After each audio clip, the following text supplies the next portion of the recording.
Hello DJ Oleg. Thank you for the 5 months. Hello Devo. Hello Los Rentos. Hello Mayday Sunnyside. And yeah, the honestly I've had a pretty terrible week.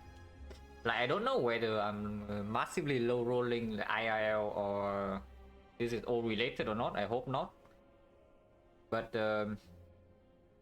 so after the last stream, right? My throat went like, really bad for a couple of days, like maybe 3 or 4 days. And then everything was like almost back to normal. But suddenly I just wake up with severe neck pain. I don't even know how that happened. Maybe bad sleeping posture, maybe some other things. But basically it was painful from right when I wake up all the way until I go to sleep again. So like just throughout the whole day, it was terrible. And yeah, I'm getting a full body checkup like tomorrow because I'm a little bit scared. That suddenly like, everything just comes like at once, you know. So maybe something's wrong with me. So I need to get myself checked. At least now I feel better. I mean I hope it lasts. Hello Duran, thank you very much for the prime sub and the 12 months. I appreciate it a lot. At the Ironclad picks and the mid and peace try, yeah. What time is it for me? Right now it's like 3:30 in the morning. So yeah, 3:30 AM. Hello Papa. Random neck pain might be just getting older. I mean I'm only like 29, you know. I'm not even 30 yet. So I sure hope that's not my body failing already. It's weird though because this is like I think this is the first time I ever had that. Since yeah ever. It was like really uncomfortable. Side sleeper, face sleeper, overextended, yeah, probably. Like, I know that when the night right before I have the neck pain, like the posture was pretty bad because basically my my setup is like the PC, yeah. There's the PC table, and the PC table is like right around 1 meter, like right next to my bed. So usually when I go to bed, I just wear my headphones and then I like how do you say I tilt my head to the side and watch some videos while falling asleep.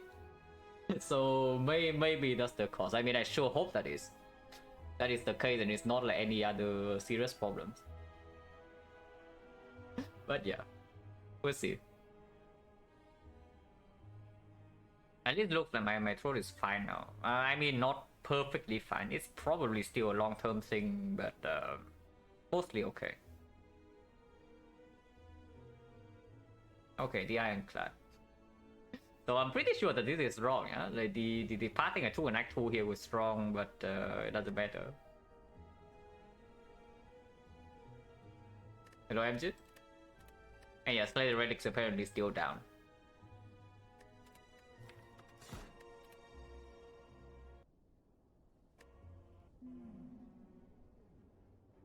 Okay, common relic.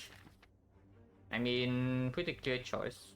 Like, it doesn't matter what the boss is and what the layout looks like, it's probably always common relic. Only 2 elites in Act 1.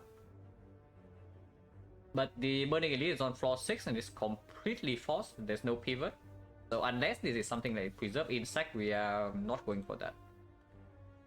Hello, no random quits. Am I still sick? I mean, I don't actually know. I feel okay, but bad things have happened in the past week, so I go get myself checked like tomorrow. Okay, we are definitely not taking this elite. That much I can tell you. Fire, yeah. Like here looks okay. 2 fires in the entire act, not so bad. If you want a late shot before slime boss, this is the only shot, and it forces to go into the second shot, and it forces to take 4-6 elite without fire, so that's really bad. Which actually says that we need to be a little bit careful here.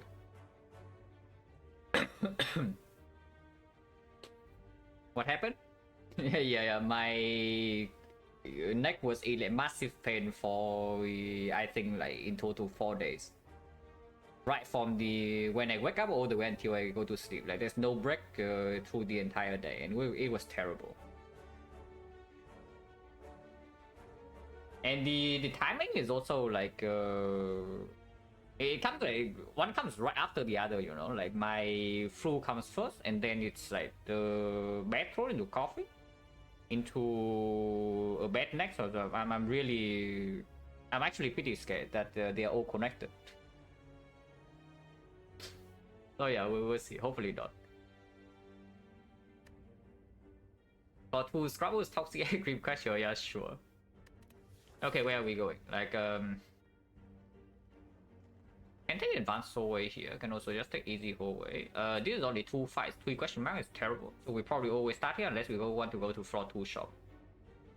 I don't think I want to go to floor 2 shop with 2 elite maximum in this side. So we probably start here and then decide again. If this card reward is good for the advanced hallway and it drops no potion, we probably go this way.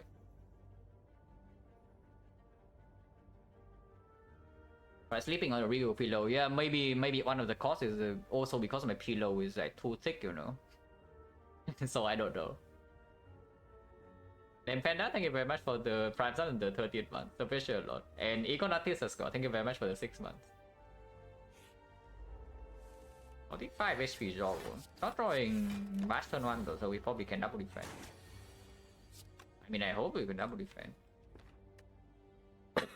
So 17 goes to 22. 22 is 41. Which, yeah, actually means that if I strike last turn, I can bash here. You know, it's -1 and next turn it blocks for 9. I need to double block anyway, so it's better triple strike over bashing. Yeah, so I triple strike. +1 damage. Okay, next turn has 26. So that probably means I take 7 here then. If I defend bash, next turn I have guaranteed lethal. If I do not do that, and I do double defense strike instead, I take another 2. So I block for 5. But next turn, if it hits for 17, I take 7. If it's blocks again, the HP is still exactly 26 and I double strike. Actually, I have triple strike, so it goes to 8, it goes to 17. 17... no guarantee lethal the turn after.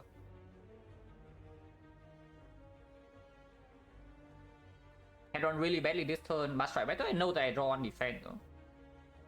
So cannot be that bad. Because if I also draw the bash again this turn, then that also, so the only bad hand here would be defend 4 strikes. That hand then bash strike would be better. But if it's like defend bash and 3 strike, then it's I still play the line I took. Speedrunning this one, I mean, I don't know. Probably not. But yeah, I take 7 here, yeah? Otherwise, what can happen next turn?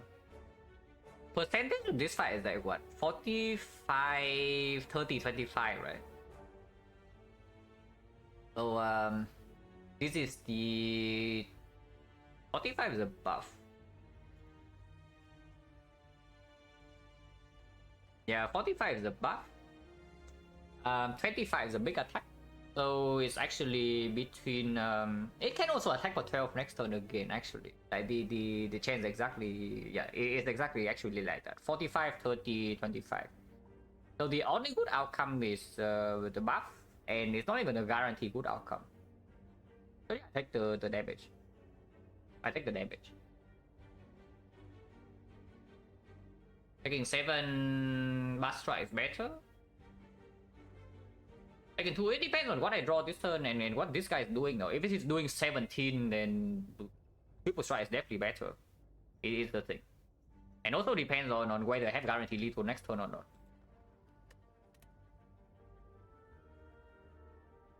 Because if I don't have lethal next turn here, for example, the bash is on the bottom, then I absolutely just double defend here at the very least. If I draw triple defense, I play 3 defense. But yeah, here with this hand I take 7. Yeah, seriously lost Rentos.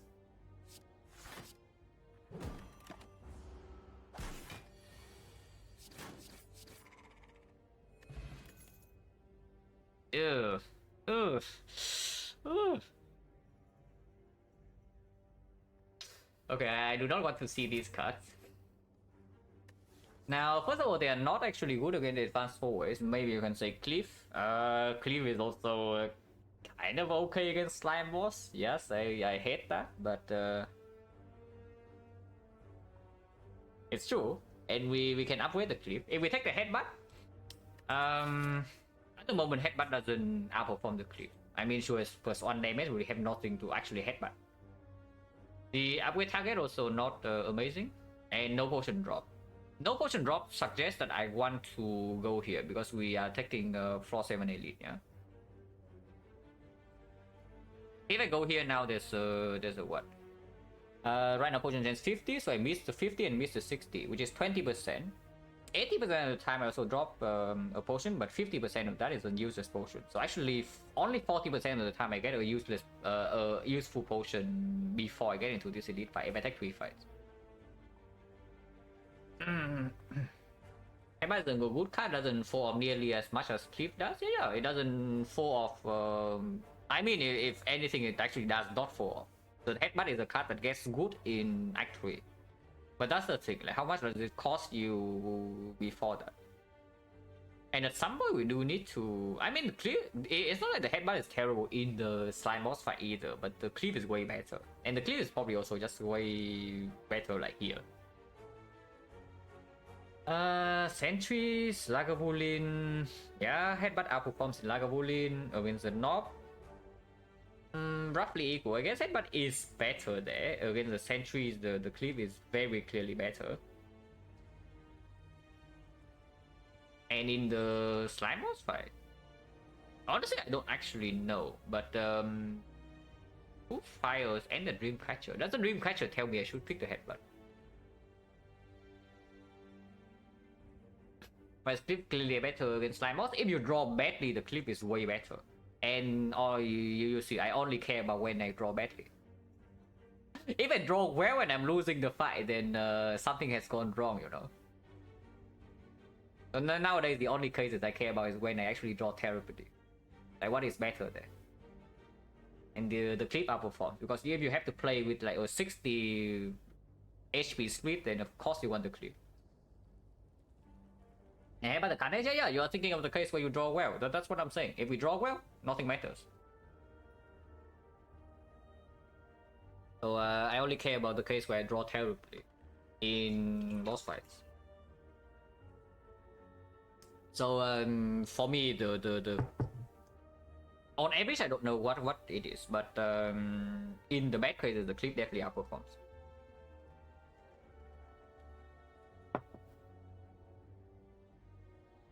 How many advanced always are we going to? If we're going to many, then I can see the Cliff. 1, 2, 3, 4. It's okay. It's okay. Drawing Carnage Plus before round with Slime Boss. But then you can play with like a 60 HP split, right? Like what about drawing Headbutt turn 1 then? You draw Headbutt turn 1 and you top deck your Headbutt again when you only draw slimes. When you have that 1 energy, deal 9 in your deck. That doesn't actually do much. Yeah, I take the Cliff. We go into 4 advanced always this side. Oh, the Cliff. Okay, does it actually matter here? If we draw 2 defense, it would matter. But almost.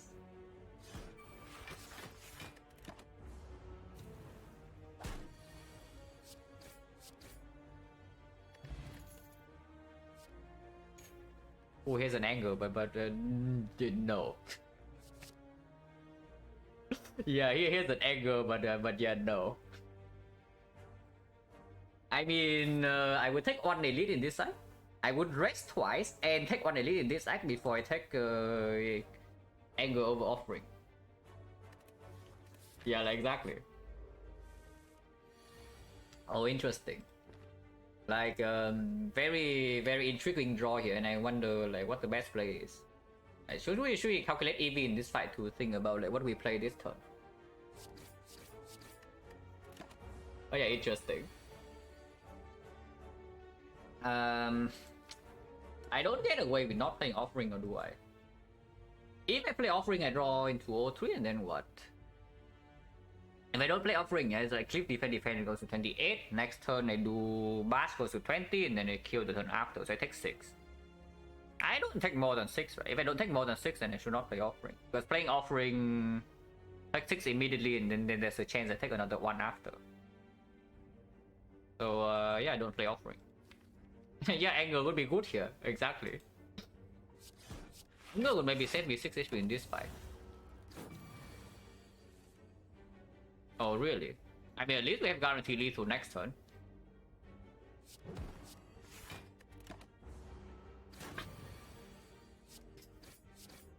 This roller was like really weird, I can tell you that much. Hello, YT1? And also, yeah, 3 fights, no potion. So interesting. Good thing that we... Okay, I should not say good thing before I actually see what the fight is. Because, yeah, 6 either way. 6 either way. I should not say like good thing before I actually see the fight. Because, I don't know, maybe it's like... okay, I should not say what it is. I should not say what it can be. I really don't want to jinx it, you know. Evolve into Slime Boss is a thing. If we pick the Evolve, and we enter the Slime Boss fight with reasonable HP, we never die there.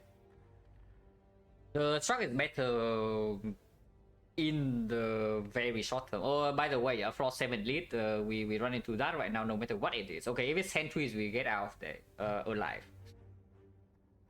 Yeah, any power 2 is free, but you see that this thing is waiting, yeah? I mean, if we don't get anything from this, if we bleed out like crazy and we don't get a card, then maybe we don't even take this elite. Because right now we walk into this, we get completely owned. Unless it's exactly Sentry, like we suffer here. I don't even know like how much damage we actually suffer, but it's a lot. But yeah, into Slime Boss, cannot be that bad, right? Also max any Sentries, not a free fight, but we don't bleed out that much. Maybe like minus 30 maximum. Doesn't get worse than that. Yeah, Evolve great against Sentry, Struck great against Naga, both are terrible against the Knob. This is better against Advanced Always, this is better against the boss. We do go into 4 Advanced Always, but this card is common. This is right here though, holy crap, this is right here. Oh, did this be right here? If we need to play safe in this, I will take Evolve. Because then we are weaker against the boss. But taking the Evolve in here also really increase the chance. Strike is okay against Sentry. It's not nearly as good as this. Like let's be real here, but it's serviceable. And the thing is that if we click this Evolve, the chance we can actually take 2 elites in this in this Act 1 like drastically decrease, you know. Like we run into here is a somewhat bad fight, and the Evolve breakers, whereas the Struck and save maybe even up to 13 to 16. It costs us 1 elite, and then everything is bad. Let's take the Struck.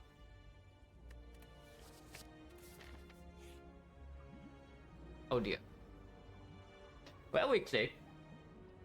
I don't know whether we can take the elite or not either way.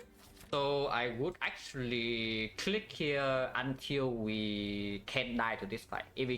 As long as we cannot die to this fight, I will just click. And then yeah, we have Dream Patcher, exactly. We can't even skip this elite, because right now I don't even know how safe this is. Like, this is terrible. yeah, Scrap was toxic, yeah, sure thing. But how many clicks? Like, what is the HP threshold that is extremely dangerous for Advanced Always? With offering -6, and let's say the fight is also terrible, we roll on the worst possible fight that the clip also doesn't solve. Which would not be Gremlin Gang. Gremlin Gang with the clip and the offering probably kept our damage taken as like maybe 25. So it has to be one of the Exodium. Exodium with Shrug and Clip and Offering, it's not that bad. 4 clicks is 26. I can do 5 clicks. Yeah, at least 4 times, of course. But I think I can do at least 5. Okay, that's good. That's good. 3 clicks for Bag of Marble is completely reasonable.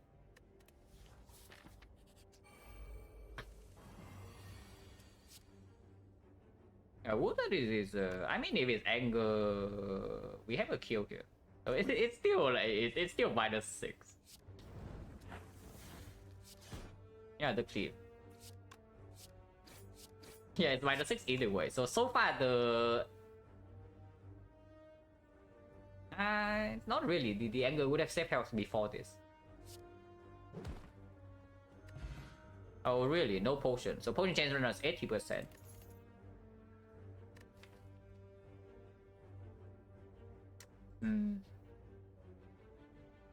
Well, yeah. Now, if the elite is not to have the bag of marbles, maybe it's not so bad. Lagavulin destroys us. It's not very funny if we see Lagavulin. Like honestly, it's not even close. We probably don't die, but Lagavulin would probably be. I guess we can play Onstruck. We play Onstruck, but we also play Offering. So we take -32, and that is -38. And then like, do we even kill? Then we rest after. Yeah. If we only take 38, it's fine. But the thing is that if we take 38 and then we still haven't killed, then we die. So how much energy can we spare? We have Offering is +2. Strike is -1. So it's +1, and of turn 4 turns. So it's actually 13 energy. 13 energy. Assuming we play Bash every single time we draw into it, it has perma vulnerable. It does not have perma vulnerable, but let's assume that it has almost perma vulnerable. Vulnerable 3 turns, or 3 turns or 4 turns. Then we have, but we need to play 1 Bash. Yeah, we need to play 2 Bash, which is already 4 energy. So we have another 9 energy. 9 energy, assuming that we don't stack the bashes, so it's actually 16 and it's not 20, yeah? So it's 16. And then another 9 energy on attacks. Cliff we played twice, so it's actually 2 cliffs and 7 strikes. Which is if we do not upgrade the cliff,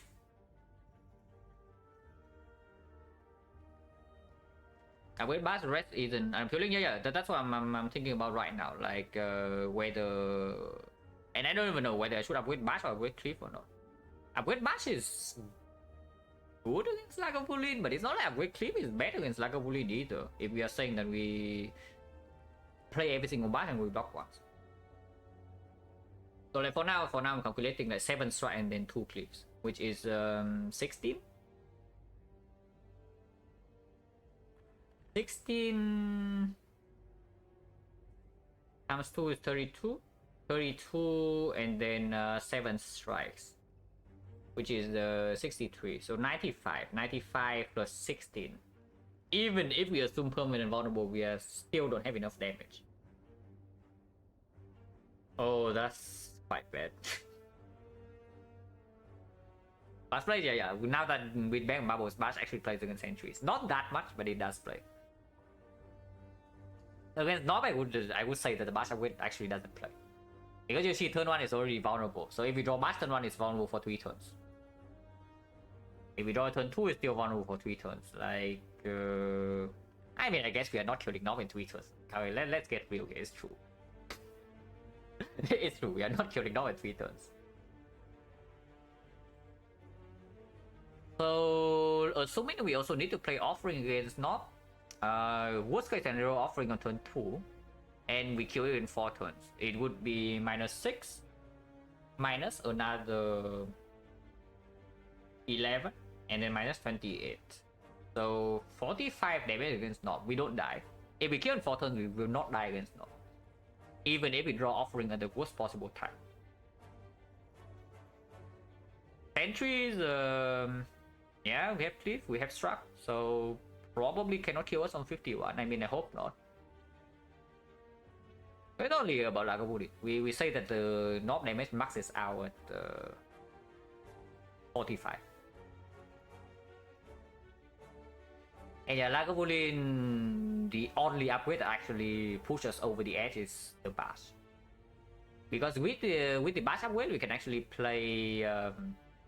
We can actually change like one Bash to maybe 2 strike or maybe a strike or clip.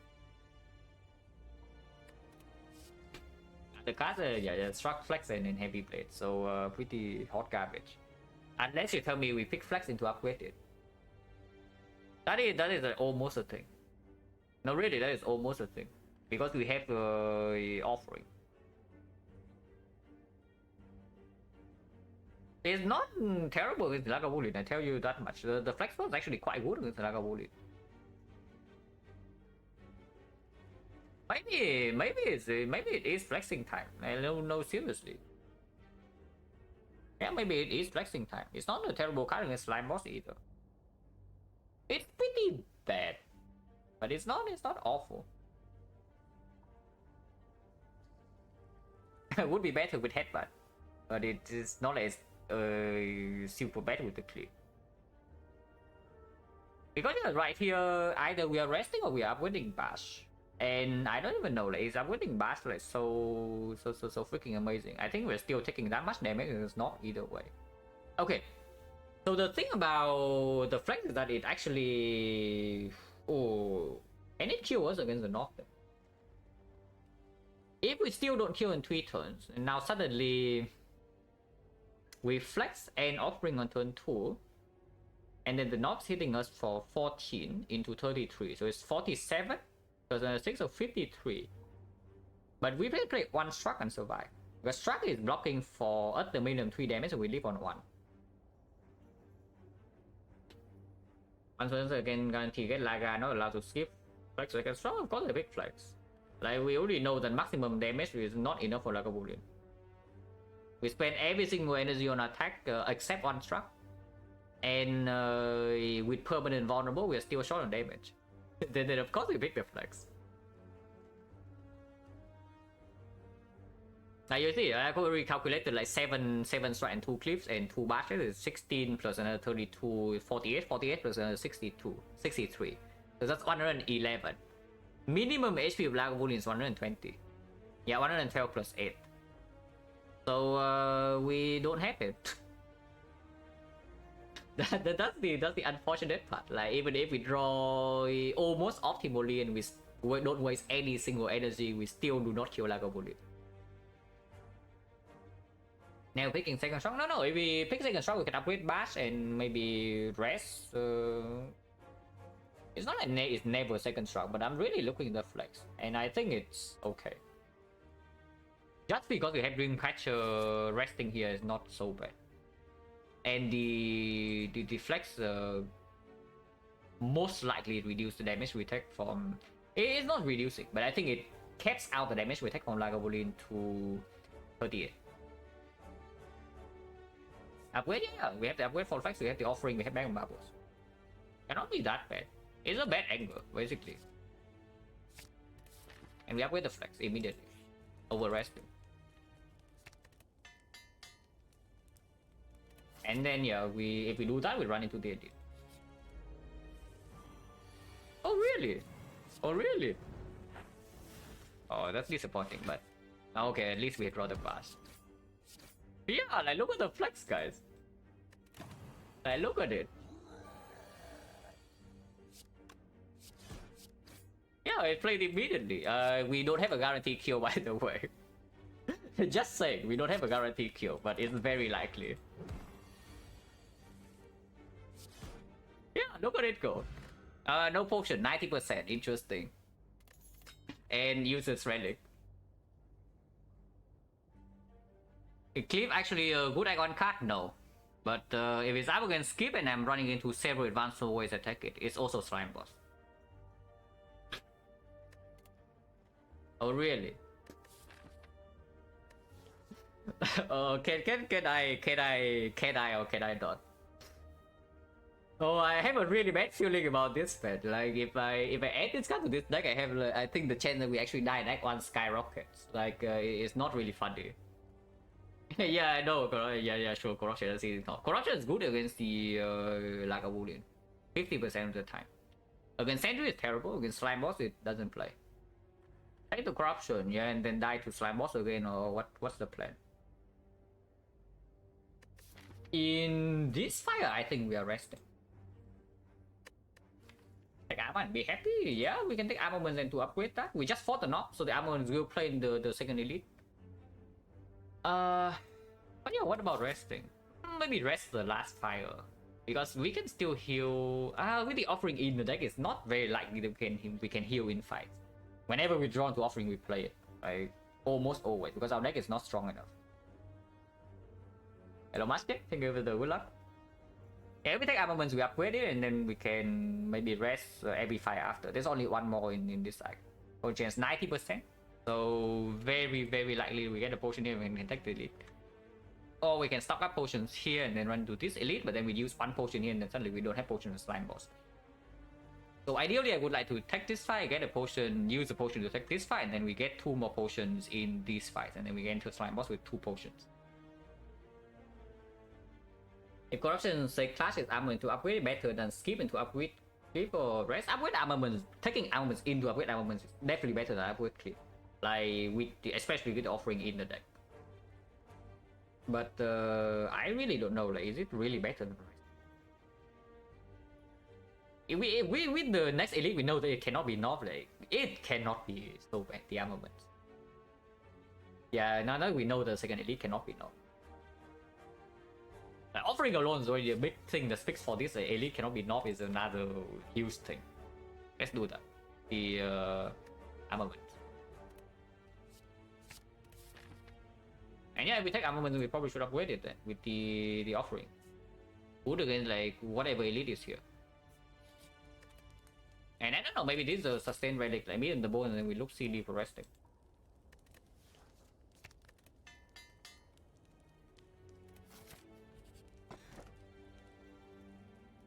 Well, this is mid on the bone if it's like 10 times worse.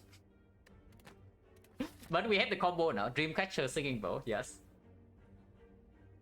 2 choices second elite? Yeah, there are 2 choices. But I would prefer to take this one over this one, because I really want to have 2 potions for Slime Boss. Okay, we roll a tame away fire at least. This fight I might not need to... I might not need to offering. But we can struck first and see.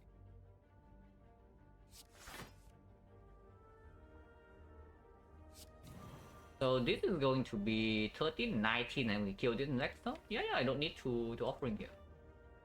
If I draw 1 defense next turn, I'm already taking only 4 maximum, and this might not even attack.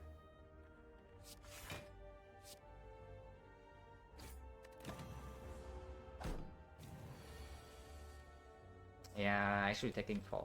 Not drawing 2 defense, and this guy also attacks, so slightly unlucky, but still better than playing the offering turn 1. So we did heal here, heal by 2. Could be better, could be worse. Yeah, okay, this potion doesn't do anything. It also doesn't do anything in the Slime Boss fight. More flex. Hello Sam, who am I cheering for in the World Cup? I do not watch football. Or soccer, like whatever you call it. Have not watched for, I don't know, like maybe 10 years at this point. So I have no idea what is happening. However, it's race terrible. Mainly because we already have a card that we want to draw with several attacks, and our deck actually doesn't have many attacks yet. If you add both flex and race to your deck, you just make both of them worse. Is the thing, and this card doesn't play super well in Slime Boss either, like with what we are doing, and it's also up against +2. That's my main interest outside Slay Spire. I just watch. I spend a lot of time on my computer. Like these days, I watch a lot of random speed runs here and then I do play some I play in order to custom map. So the player, no, not anymore. But I do play. I know you. I know you also play Sep, like Ability Arena, because I have seen you in in Mama's channel like a few times. But I do play it pretty casually these days. I say casually, but it's true. I play with no intention to actually play tournament. To me, that's like casually. But yeah, we take the +2. Yeah, mostly I'm just watching streams. I play Spire. I guess I do read some news about like random stuff like Twitter, chess, whatever. Against the Storm. Oh yeah, like Against the Storm. I actually saw that game. Like yeah, I remember that you recommended to me once, and it's like overwhelmingly positive on Steam. So I definitely check it out at some point. Usually, overwhelmingly positive reviews on Steam are pretty good games. Like you cannot trust the Steam reviews so much, yeah. But if the percentage is like super high, it's usually a very good game. Okay, like what couldn't drop fortunes. Yeah, I would prefer not to go into the rabbit hole. Just came out on Steam, yeah, I'm aware. That's a pretty deep rabbit hole though. I don't know whether I would like to get into that hole or not. Okay, so I mean, yeah, Lagavulin Sentry's fight late got a lot stronger with the armaments and the flex plus at the very least. So we do not die from 47. With this potion only helps against the, I guess it's like 6 damage against Lagavulin. Not amazing though. If we go into this way, potion right now is still 80%, yeah. So it's like 80 into 70, which is 56%. That we drop 2 potions and we had to toss away on potion, and then we still use on potion, and then we get on here. What? I think they lead immediately, right? Hello Dragonite, hello Grisma. Hope feeling better. Yeah, I am, but I get a full body checkup like tomorrow, because bad things have happened the past week and I'm a little bit worried. But for hopefully nothing serious. And it just like sleeping badly caused my neck to hurt. Yeah, I think they lead immediately, or it's just stupid. Because it's not like the Thought Balls are completely useless in Sentry's fight. It's pretty useless in Lagavulin. But Lagavulin, a good potion in there would be Counter Spell, which I would actually prefer to save for Slime Boss, or Defensive Potion. Defensive Potion is good everywhere. Yeah, like if it's good against Lagavulin, it's good against Slime Boss. Full day of neck pain, sleeping weight position, never 4 days. Yeah, 4 days are pretty long. And I don't even know like whether it went away naturally or it's because I also got some stuff. But I got like this you know like the things like the stickers, right? I don't know like what the proper word is, but it's like something, they have some medicine and then you stick it on the areas with like pain, and then yeah, it's greatly reduced. It was really good, but I don't know whether that thing actually helped or not. I mean, it helped me get rid of the pain substantially, but whether what killed the neck, I have no idea. I don't know the name, yeah, but you know what I'm talking about, right? Like I know. Like I've seen nothing like many times. I actually kept never bothered to learn the words. I can take the elite. It is like a bullion. Offering turn 1. This is a terrible offering hand, right? So I don't do it. But it means I have to open with no vulnerable. I have a wood pillow, multiple pillows. I sleep with 1 pillow only, and it's pretty. The one I slept with when I had neck pain was like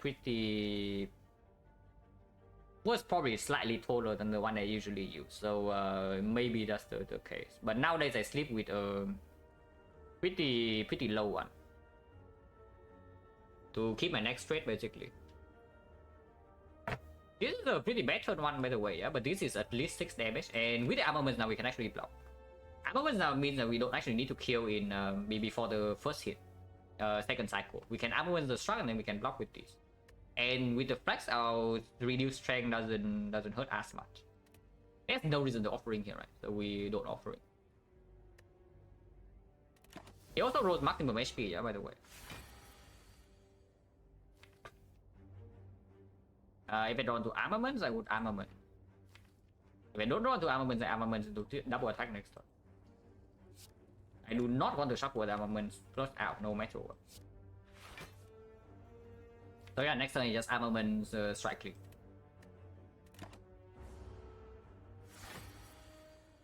And yes, I want to shuffle the armaments in because this fight might be a long one, and I'm very willing to use this.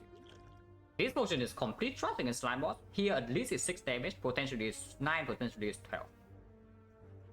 If it's 9 damage, it's already okay.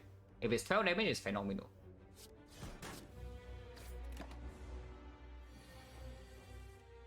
And I definitely play this offering because I'm withdrawing here is huge. Yeah.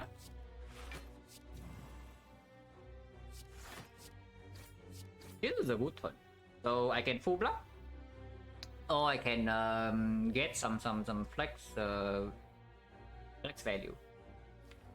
If I draw the bash next turn, I would steal bash probably, and then I block for 8, so I'm taking another 12. No strength, so it's bash, and then the turn afterwards would be off turn. So let's assume that I don't draw cliff, so it would be like bash into strike, maybe a normal. Actually, there's no normal strike. There's only upgraded strike. So it can even be a strike, which is 13, 13, and 9. 13, 13, 9 is what? 35, 43. 43 plus 6 is 49. 49 is still vulnerable, and then flex can kill. Not very likely. If a strike here is another 13, so it actually goes down to, it's 35, right? 35, 38, 38, 46, 46, 59. So it goes to 18. Is still, it's not vulnerable. But I can redraw the bash and have the flex. 18 is a lot easier to kill with strike pluses. And yeah, right here is also full flex value, so even if this block for 7, I think I get the 13 damage. Okay, we know that we have cliff plus and strike plus. Next turn I do not struck it, so I defend bash.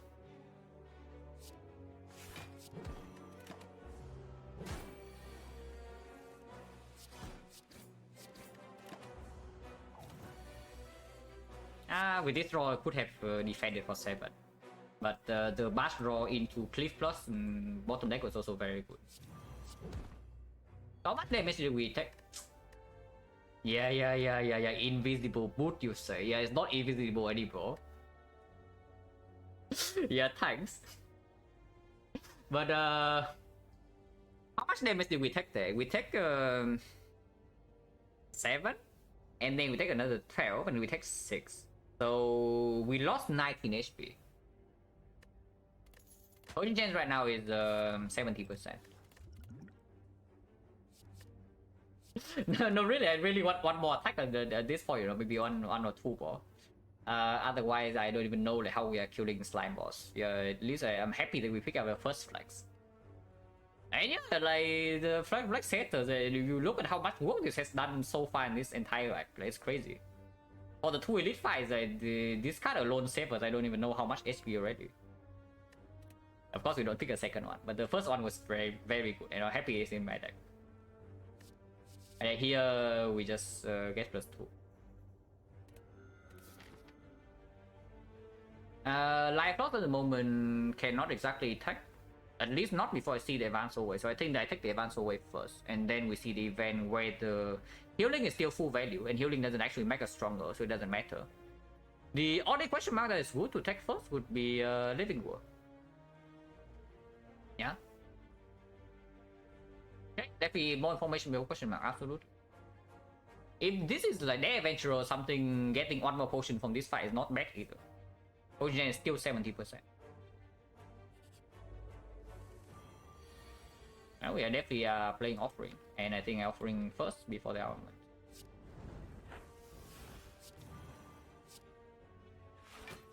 It's lethal. So we don't lose any HP here. Another distill curse. Potion is around 60. Okay, attacks. We pick one of these.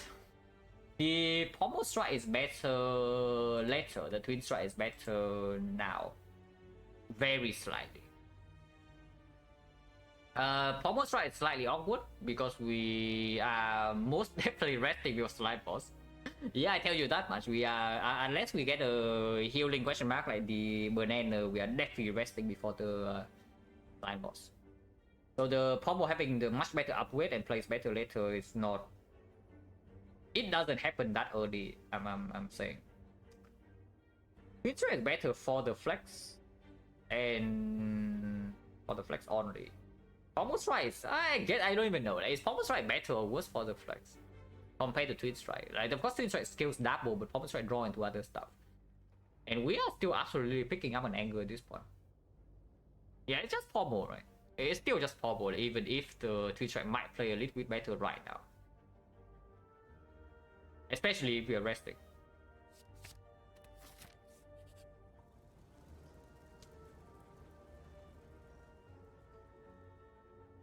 Okay, I take a short break and then we talk about this. But yeah, pretty early break, but I did it, guys. So yeah, be right back.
But doesn't the boot protect stepping into the slime? Yeah.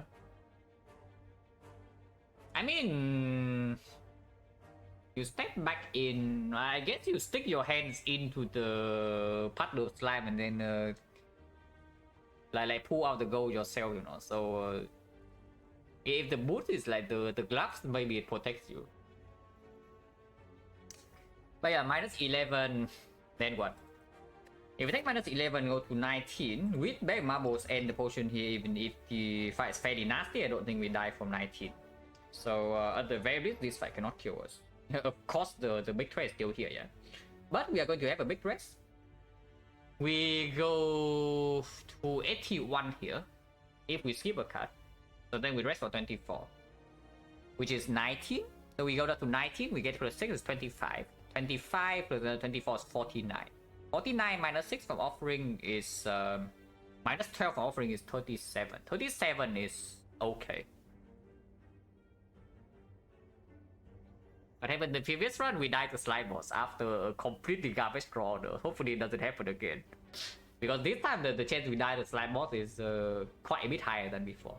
Is it minus 60? Is it easy? Because you see right here, like what are our relics?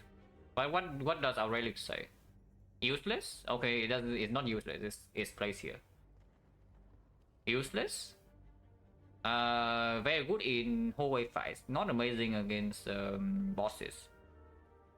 Useless inside the fight. Fairly useless. It can play here though. The boot can actually play here. Hello, Timur.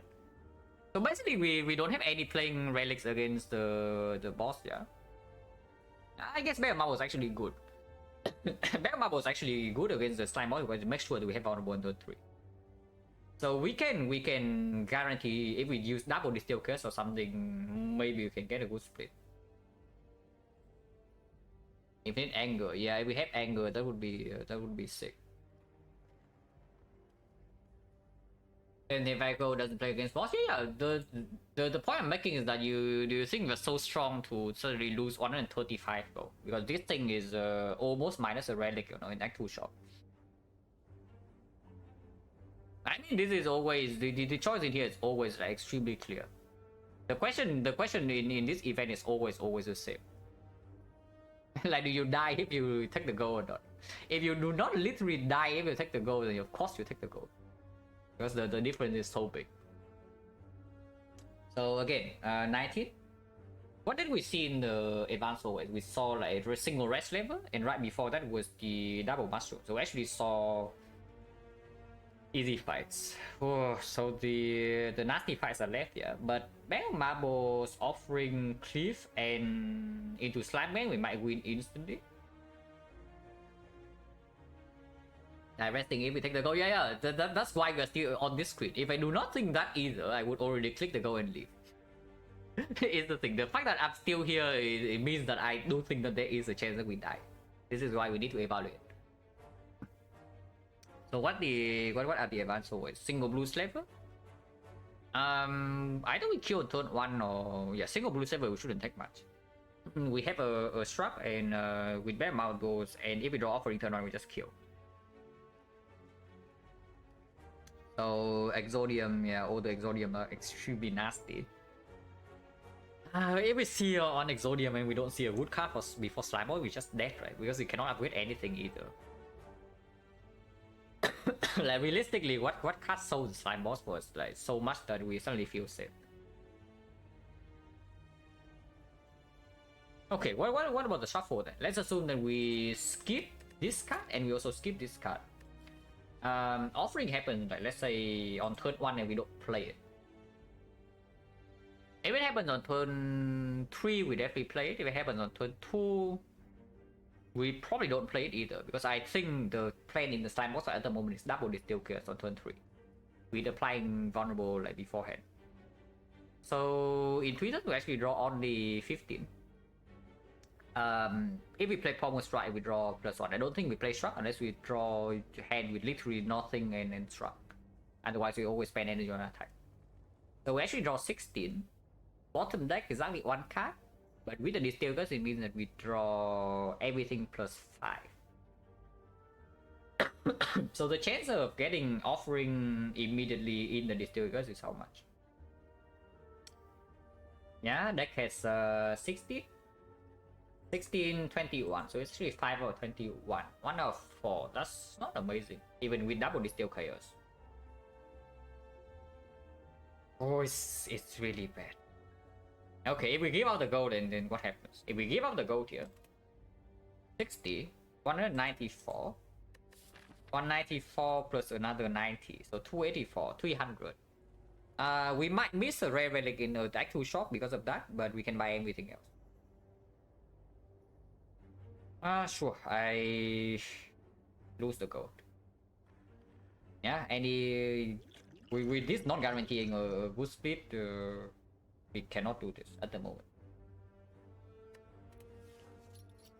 Yeah, good question mark, of course. Thanks. And now we lose like 0 HP here, but okay, it's not 0. It is 0. Holy crap, we actually lose 0 HP here. We can lose 1. But we can defend next turn, no? If we defend here next turn, if they both attack again, or we can just take 1 and then get out. If we take 1, we don't take more. Like, it's 1 non or it's 1 not non. Defending actually opens up a pretty bad low roll case. Only if we don't draw struck. If we draw struck, everything is fine.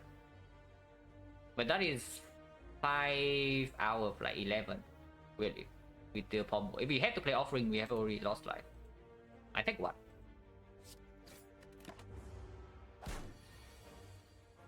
Yeah, okay, would have been fine. So -1. When we heal 5 in here is good. Draw a potion again. This potion is not stronger than what we have though. Was the gold taken? No. We tossed the gold away. Well, do we believe in the Infernal Blade? Because Infernal Blade with the armament is kind of a combo. A small combo. Yeah, any multi-hit, like maybe the pummel, any big attack is good, any multi-hit with the flex is good. I honestly even Wild Strike is okay in Slime Boss. The only bad hit in Slime Boss fight is exactly one thing, that is the Clash. Whirlwind is fine. Whirlwind will not help with the split itself, but having the Whirlwind in the reshuffle is okay. +2, you want to enter Act 2 with this deck? Oh really? Really though? +2. 2 uncommon cards also means that the red chance doesn't actually advance yet. So Dreamcatcher might not actually bring us anything amazing. We are still resting. 35 is not it. I want to interact with this. Yeah, that's why we take more cards. Like more attacks are gonna be that bad, right? We ban marbles. Is Inferno actually better? Yeah, absolutely it is. Like why would it not be better than whatever crap is in here? Like, do you think Inferno Blade is worse than what is Inferno Blade worse than? Like compared to this deck, it's definitely better than these things. If Inferno Blade rolls a freaking cliff, are you happy? You are not, right? So it's absolutely better than this, and it's very good with armament. Like, yeah, it is better than 6, probably like 7 out of 8 attacks in our deck. Like, why would it be bad? Skill Potion, I don't think I take over the Steel Curse. I think these things... Skill Potion, if we take Skill Potion, we are accepting that we take some hits on the Slime Boss. This actually gives us, even if it only plays a user stuff like the Slime or whatever, it still advance our turn by 0.6. So that we actually draw into our stronger cards. This is a strong potion in the Slime Boss fight. I don't think I want Skill Potion at all over this. If it's a guaranteed damage potion, I take it. And then we are still resting. Okay, that is good. That is extremely good without flex. And the Inferno Blade. And the armament. I mean, Inferno Blade not really, but Inferno Blade with armaments, I mean. yeah, Dreamcatcher is always so. Dreamcatcher is always bad until it isn't. Okay, we have the Vault 1 turn 3, but again, Do I want to play combo strike? Yes. With the with the battle trends in deck right now, then yes, of course. I do not waste damage here. But the card choice perfected strike, battle trends, and something else. Could have taken perfected strike actually, but probably not with the flex already here. And the armament plus.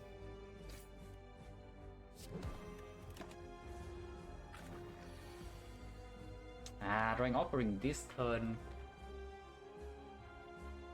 Oh, I don't like drawing armament this turn, but next time we can flex into some big distill chaos maybe. Do I struck here?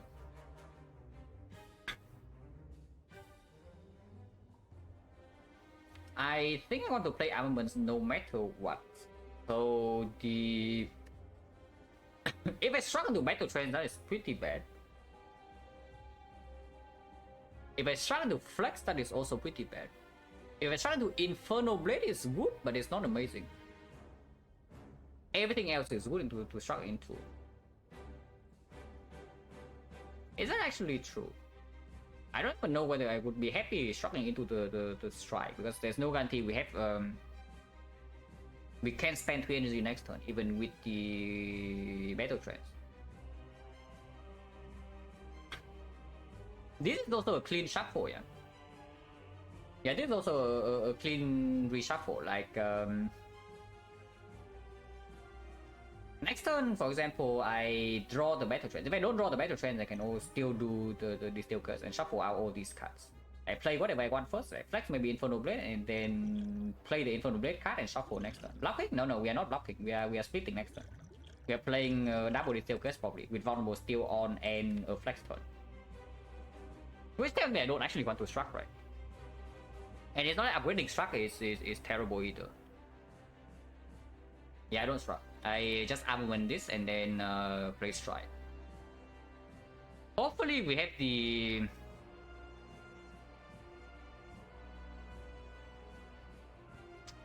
it's a little bit weird with the battle trends next turn regardless though, because if we distill curse into the offering plus, like we waste like 5 draws. Why not play offering this turn? Immediately we lose out on 13 damage. We are not guaranteed to have the flex, and we suddenly don't have an offering plus in a redraw. So of course I keep the offering plus, because this is not a strong split immediately. Yeah, I just have when this hand play strike and then end turn, and then we evaluate again.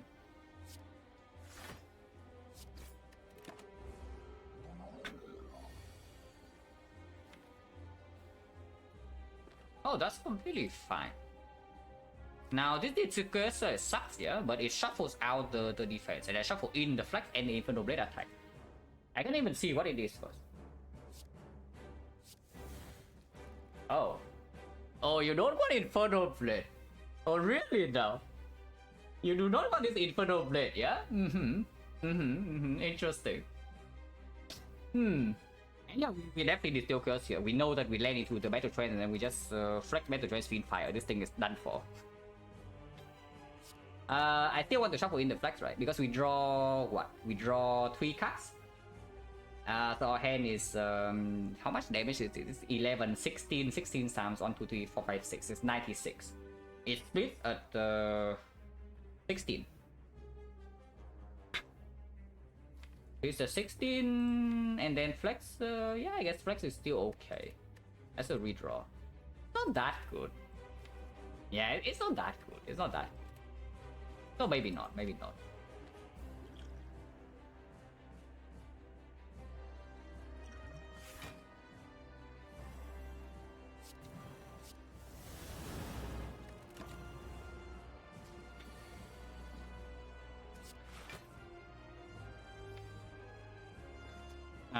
We bash it and then it splits, and then we have the cliff killing both.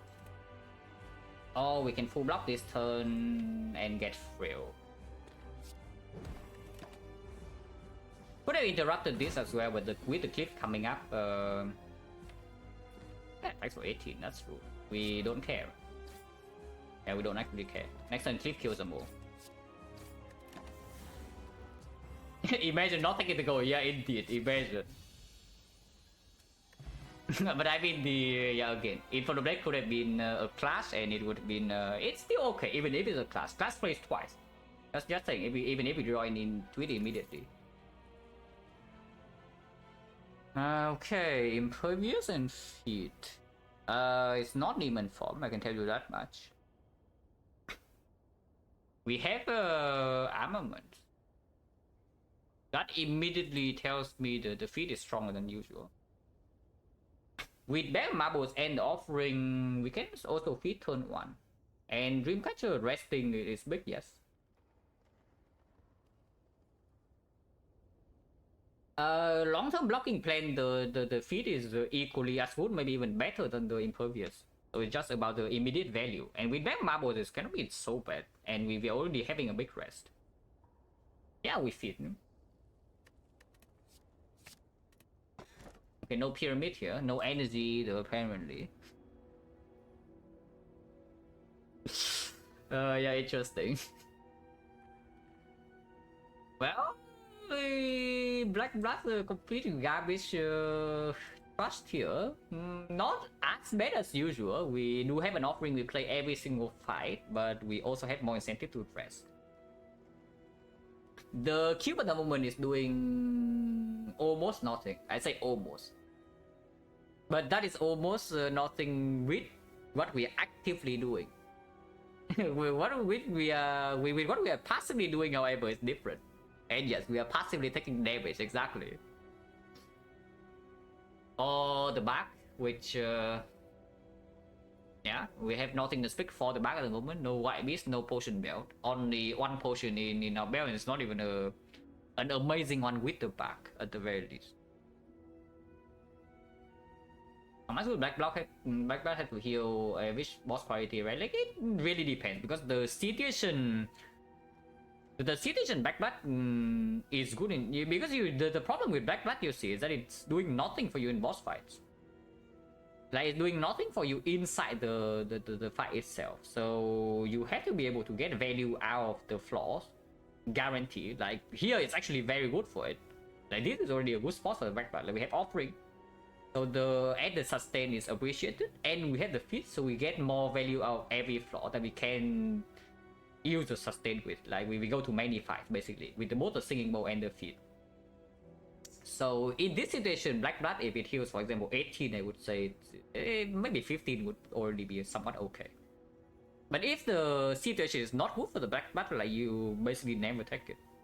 Okay, I shouldn't say never. If it heals you for like freaking 60, then of course you can take that. But better be like a full heal or something, because otherwise it's just a bad pantograph, and you are not taking pantograph or boss relics. Jankovic, thank you very much for the sub and the 13 months. Appreciate a lot. So the cube, the nice thing about the cube though is that we pick the first bloodletting we see, and if we have Dreamcatcher, the chance that we see bloodletting also increase. Yeah, cube does stuff now, and does stuff later way better. Yes, I can see that.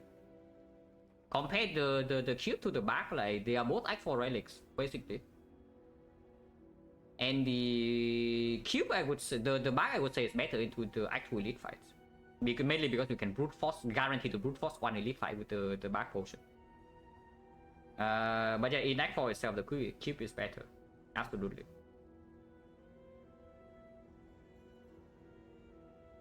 So yeah, probably the cube, and if we need to play safe, we can play safe. We still have a lot of gold. Could have 135 more, just saying.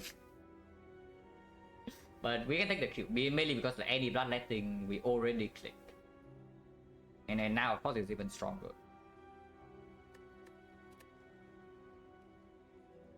But yeah, I am not a very enthusiastic about this relic buy, I can tell you that much.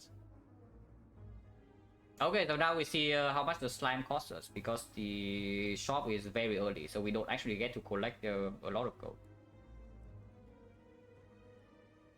3 fires in this deck potentially.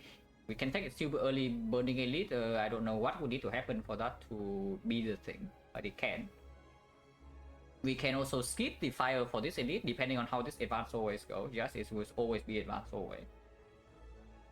So yeah, nothing to talk about. Like, we just go here, take the shop, and go here and then decide again. This is when the okay after the shop at least, but this is when the first passing decision happens. The loss. Why do you want to see the loss? You want to fight advance always or what? I don't want to see the loss. Can you give me freaking bites, please? Yeah, like why not the bites over the loss or the library? I thought actually awful can go left. Yes, possible. It's possible. Oh, draw one, guys. Good for us. Or we can potion. We take minus 21 to our fighter, we get potion.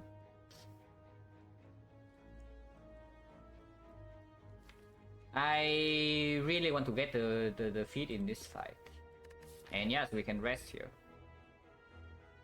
Yeah, always see Inferno Blade, doesn't matter though, it never kills. But maybe it's uppercut, maybe it's Iron Wave. And it's not like potion is guaranteed to help either. Any damage in here is a death throw.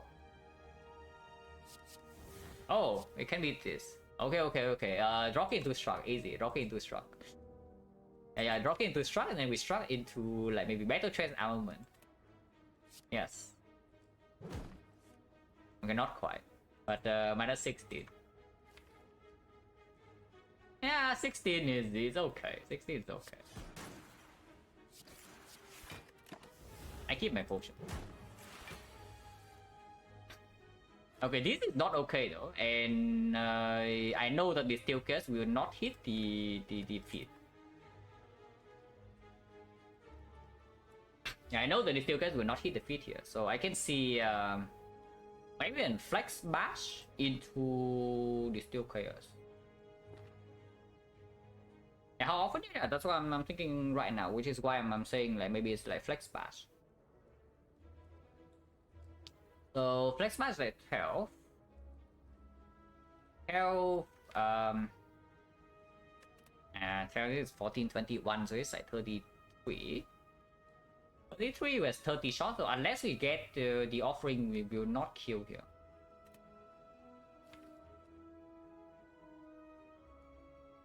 If we get the battle trends and not the offering, I would be very unhappy that I spent 2 energy on bash. Maybe I don't bash. Maybe just flex into the steel curse and then we see. We can play this fight into the second cycle. But yeah, welcome to Act 2, guys. Always a treat. This is fine, right? With feet right now, we do have lethal. Like, this is 14. This is 14, this is 16 to 24. 14, 24, 38, yeah, we have lethal. Yeah, flex raise again. No potion, so 50%. Yeah, dual will feed in Dreamland. Or we can quick swap boomerang with the boot and the flex plus. Also a terrible card in Act 2, yes. Absolutely horrendous card, but good in the single target fights, for example, boom stopping. But yeah, let's not. Because it's also upgrades plus 2. If it's not boomerang plus, I would actually take it. I'm not even kidding. If it's boomerang plus, I take it. But boomerang minus, even with the flex, is only still energy deal 21 random. So against Gremlin Leader, it's terrible if she summons the Mad Gremlin. Against the Slaver, it doesn't do much. It doesn't do enough. Both stuff against fish draw 5. Yeah, we draw to the wounds. Slaver is also like draw 3 on turn 1. No? So it's not that bad. Oh yeah, it's plus 2.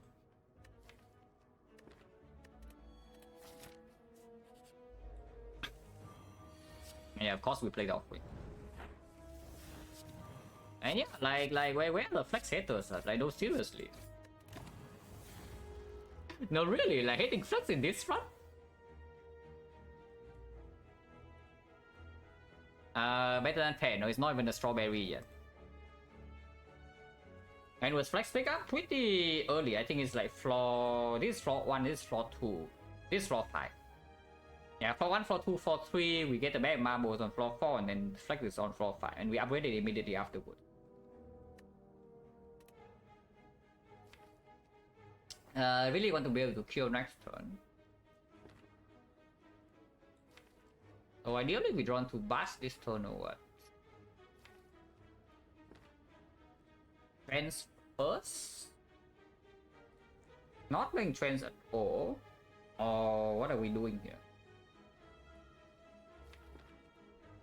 Got to be pellets and wood power. I don't want pellets. Give me freaking red skull, please.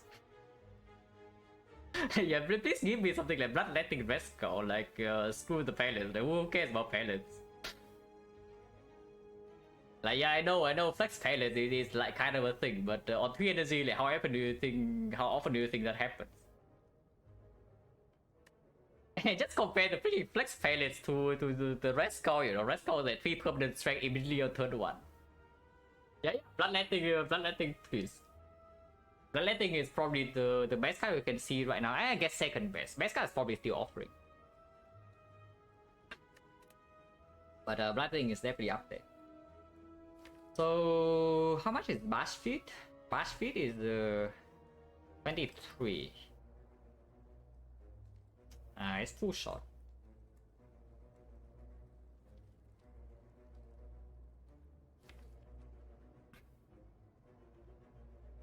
That probably tells me I should battle trade first. Yeah, now I can actually armament bash. Bash strike is better than armament bash, only if the damage doesn't matter. Here we have 50 plus 9 is 24. 24, 34, Infernal Blade, even Anger is kill. So as long as it's not Iron Wave, minimum damage is the Iron Wave, so it's 7. As long as it's not Clash. Whirlwind means that we don't get fit, we will still have a kill. So minimum, yes, is 7. Like Vitality, yeah, absolutely. Waiting for strong enough, but Swan Beam, yeah, strong enough. I don't know like whether we get to survive Act 2 or not, is the thing. Legend doesn't allow fit? Yes, it's true. If it deals too much damage, it also doesn't allow fit. But if it's not class, then minimum is like 7, yeah? I mean, we can secure the feat right now by doing Bash Combo Strike, but then we take 8 extra. I don't know how good that is. Okay, say 7 a kill or not. 8 plus 7 plus 9. So 24. 24 plus 15 is not actually a kill unless we armament. So Iron Wave is not killing, Whirlwind is not killing, Anger is not killing, Dropkick is not killing. If I Anger the bash instead, we have plus 2, so it's actually 10 plus 9 plus 7 plus 15, so it's 41. Yeah, okay, cool. Yeah, 41. Interesting. You want to just take the 12 then get out of here, but then we take a 6, then we take another 12, we heal by 9. So we take 9 damage again in this fight. We're just taking damage every fight. If we don't kill next turn, like, it is awful, I tell you that much. If we don't actually kill next turn, everything goes completely insanely bad. Minimum is 18, next turn it can be 31. 40% of the time is 31. And if we play any block in here, then we don't draw anything else. Yeah, I probably just take the extra damage, right, to get a guaranteed feat. Like, Bash Combo. Bash Combo is how much? It's 21, 21 goes to 21, and then, yeah, Strike Feat is a kill. So, nothing can go wrong. Damage advantage Q value, yeah, sure. Actually, we draw one card, Even if with plus 1 dice in here, we do draw one card with a Q. Does that change anything then? If the card we draw is a strike, any attack at all, the strike, the flex definitely is a kill. Yeah? If we draw a strike, then how much is it? It's 9, 9, 15. So 33. So Bash Element would actually get to kill. How many cards do we draw? How many cards do we have? 1, 2, 3. Armament is killing, right? Armament is killing. This is 9, and then yeah, Infernal Blade got 0, but it can be Clash. Or Whirlwind. If we have 0 energy, then Whirlwind also doesn't deal damage. So this is 9, this is 12, which is 13 plus another 18, 31. I think 41. Ah, freaking 41, man. So Armament is not a guaranteed kill, but very likely. There are 2 misses here with the Infernal Blade. In total, the Ironclad card pool 75 cards minus the 3 starters, so 72. I think I counted the cards once. It's like 2 attacks, 2 skills, and then 1 power. So it's roughly 30 attacks, probably like 28, 29. So it's like 7% that the Infernal Blade screw us over. Not exactly a nice percentage, I can tell you that. And then how often do we miss? Like any other bluff card is not killing, right? So 1, 2, 3, 4, 5. Is Master kill? No. No, 6. So we have 6 misses. 1, 2, 3, 4, 5, 6, 7, 8 hits. And this is probably like 8.9. Yeah, 8.9. So 8.9 hits over 15, like more than 60%.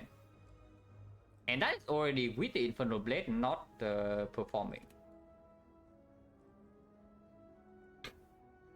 Extra rolls, armaments on feet if I take 12. Yeah, it also cost me 8 HP immediately, so I don't know.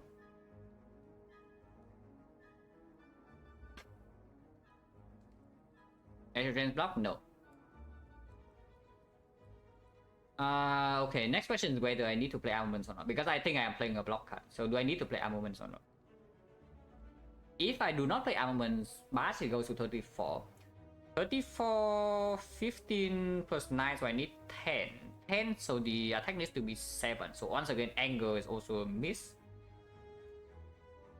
What other cards? Is that like Whirlwind, Anger, Iron Wave, and Clash. So 4 misses only. 4 misses, so 1 out of 7 is like I mean, even if we completely miss, it's still okay because this is a shock, and then we can go to fire and rest and avoid the elites completely. So it's not like we lose this percentage, we immediately die or something. The chance to get a catastrophic outcome is probably like 3%, 3 to 4%. In exchange, we immediately save 8 HP. I take that. I do Shock Bash.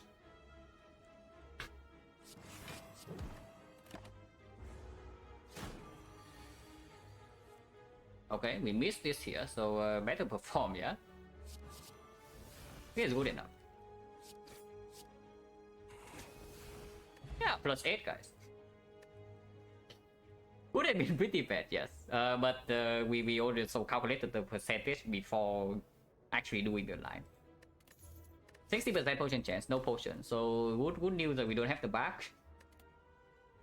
Is that this worthless in here? Well, not really worthless. We do strip on a layer immediately with this. Okay against the book. Not amazing, but it's okay. Flavor not exactly good, but if we have to dodge elites completely, then I would like to have a disarm in my deck. Even if this arm cube is a small anti-synergy against Heart Later, like very small. Yeah, okay against it's basically not good against elites unless it's exactly bootstrapping. But it is okay.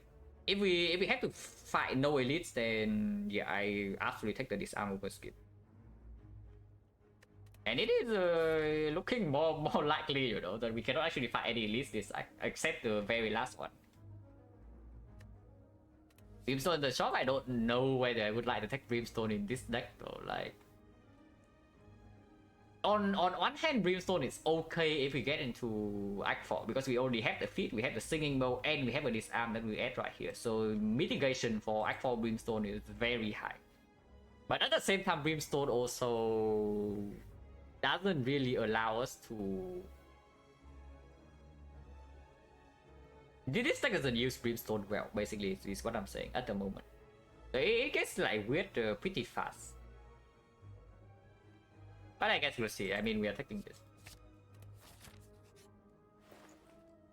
Okay, we're not going to the second shot. That much I can say. Yeah, it has to be two box has to be better than the other things in here. Yeah. Sunday, yeah, Sunday on the Ironclad. Yes. If you buy Sunday with this spot, I don't know like what to tell you. I guess different playstyles. I will say though, because we are playing Ironclad with the Dreamcatcher, you do get away with this Sundial like pretty often. Like I'm not even kidding. Even if our deck has 0 exhaust at the moment, we already have 1 Pommel Strike. And with the Dreamcatcher and the feat, we can rest every fire and suddenly we get like 1 exhaust card, 2 Pommel Strike, and then yeah, we are not even 2 Pommel Strike, we have 1 Pommel Strike and 1 Struck already. So just any card that exhaust, suddenly we are infinite in any fight, we can take our time, and we have a lot of max HP. So I'm not even kidding, you get away with this Sundial surprisingly often. I don't know if it's often enough for me to do it, because again, it's a card that doesn't play in hallway fight, so it makes our feeding plan worse, and our boss relic is already not playing like super well in the short term. Like this is already freaking long term. Like this is already freaking long term. This is also long term. So like how how much long term do we want to play before we die here in the short term? Yeah, let's just take the freaking toolbox.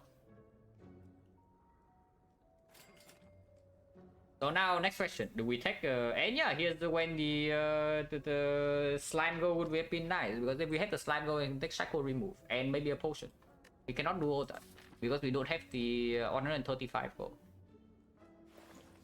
Yeah, 135 gold is a lot. Who could have thought? So no, Scarlet, the Dash Echo is Ironclad card? No, Dash Echo is actually a defect card. I'm not even kidding. Dash Echo is if you say Dash Echo belongs to one character, it's definitely a defect card. But yeah, it's good on all characters. This card is like completely busted on average. So okay, how much do we believe in ourselves here? One question mark, yeah. If we remove a card in here and suddenly we get bites or the upgrade or base card, we are pretty unhappy, right? So what is the chance of that? One question mark. I would say normally if you go to probably like 3.5 question marks on average, you see you see an event like 15% of the time. But the later question mark also has a higher chance to be shops, chests, and whatever. So it probably averages out to like 3. I would say one question mark here is like 5% that you see specific event. So by the like 5% and then another 5% is the upgrade all cards. So roughly like 10% here that we get super mega punish for removing. And yeah, it's also up against Dark Shackles. 10% is not that low. Like 10% is only not that low. We don't go to another question mark in this act though. Most likely we are dodging this elite unless something very good happens here. And then we go fire, and then we don't go to this shop unless we see old coin somewhere like here. Then most likely it's like here, we can get on late question mark. Or this way we want more advanced always, but most likely it's like this. So one more question mark in the entire act, it's okay. The thing is that like removing is also giving us 1 potion. If we take the dash cycle, we cannot buy potion. We are like yeah, 4 gold off. But I mean, if we are not taking this elite either way, then like, who cares about potions? Like we're just fighting advanced always. Fire into burning, yes. Actually, yes. Like we see Mausoleum here, we click into Preserve Insect, and then suddenly this gives us a strong potion, maybe, I don't know what potion that would be, but something. And then maybe we can take this, yes. It's not impossible. Yeah, we take Shackle and then leave. Okay, fine. I guess we remove either way. So yeah, remove strike, yeah. Now that we get shrine, this is 20% the shop and no more bites. No more bites, no more upgrade. Oh. So we are set.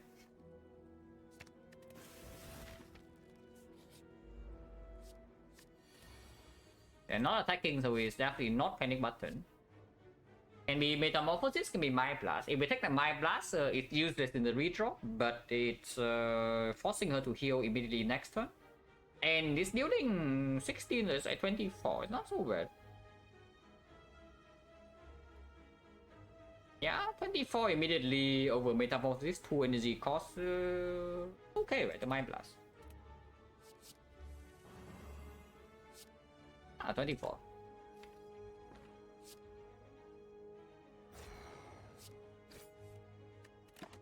And drawing Shackle here is pretty bad. I do think I play Offering here though. If we can kill this turn is phenomenal.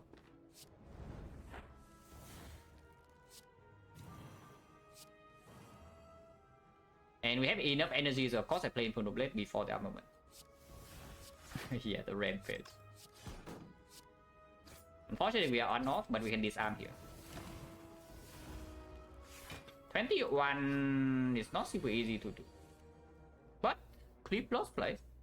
So we actually kill this now. Yeah, thanks again, Flex. Again and again, it's just plays. This plays every single fight. But I mean, it's just true, right? We have 3 energy and we have draws of cost. The 0 cost card like this will play. When the entire deck right now is just some short-term burst.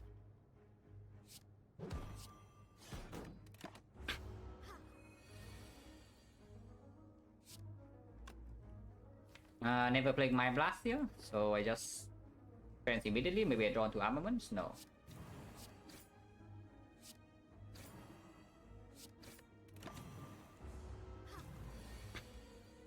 Now good hand.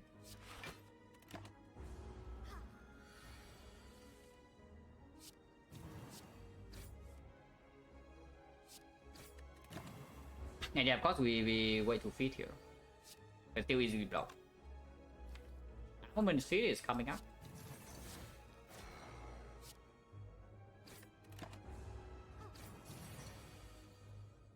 Oh, Wasteland. Blood Potion. Oh, this heals a lot. Unfortunately, it doesn't give us anything else, so unless something super good happens in this card with what we... can we take this? 68. Okay, well, these are not it, I can tell you that much. Hello, Byron. Yeah, these are definitely not the cards we got to see before the Elite fight. If this one will win, I don't know. If we live long enough, it probably wins. If we live long enough, probably yes. Our deck has very high potential. Emphasis on potential. Back at Ghostly here, pretty bad. Especially now that we also added both Disarm and the Dark Shackle. Turn on Bag of Marbles, we also don't want to draw Ghostly. Any turn we have Flex, we don't want to draw Ghostly. Any turn we have Bag of Marbles, we don't want to draw Ghostly. And yeah, 2 defensive cards already. And 3 energy. I don't like it. Also, it's up against +2. Honestly, if I pick anything here, it might even be close line. Like... First Weakness Source. And Artifact Strip actually matters in Automaton, yeah? If we strip 1 layer immediately with this. So with the close line, we can actually maybe deploy Disarm Plus or the Dark Shackle there. So that's a minus on 3 energy? Yeah, why not? Like, why would it suddenly be bad? Because it's a card that, it's basically just an Iron Wave. No, seriously, it's just an Iron Wave that also strips the artifact. And it plays decently with the Flex. Not amazing, but it plays decently there. It's very sad though. If we pick this close line, we are fighting the Elite. So can we fight the Elite or not? On how much HP do we have? This Blood Potion is healing 18, so we have 86 HP. Can we die from 86? Now that would be a very tragic story if we die from 86 HP to an Elite fight. But we have the 2 box, we have the Offering, we have the Flex Plus, and the Mega Marbles. Can't be that bad, right? That we die from 86. Slavers might actually be the easiest fight. Honestly, Slavers might be the easiest fight out of the 3, depending on how we draw. Because yeah, our turn 1 is extremely strong. And if you have a good turn 1 against levels, usually the fight doesn't actually cost you so much. I am probably the most scared of Wembley Leader. Like, the moment stopping at least we have both the cube and the disarm, so it's not so bad, especially if we pick up the close line. But Wembley Leader is very spooky. Like, very. It would be 86 spooky, right? Because if she attacks us for 1 hit, we've already draw 3. And then to rest 2 floors later, yeah, but what if this kills us? This is still advanced whole way, you know? It's not like we suddenly pass this floor for free. It cannot be that bad, right? Like, did we die in 2 fights from 86? It's actually not 86, it's 92, and it's not even 92 if we feed here. And we also get 1 more relic. And our potion chance still 50%. Yeah, there's no way, right, that we died. Come on.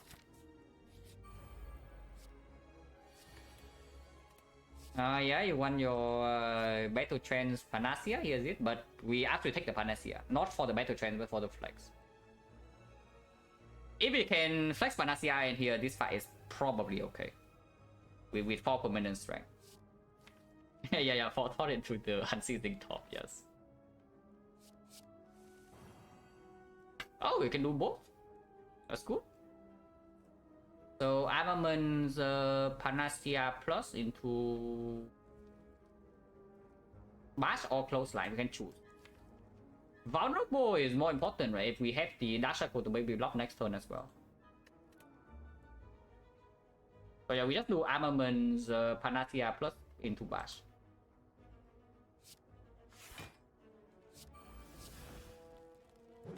Draw 2. Yeah, excellent. Yeah, Flex Haters are once again in shambles. I know, really. Okay, next question is whether we actually want to play this arm or not.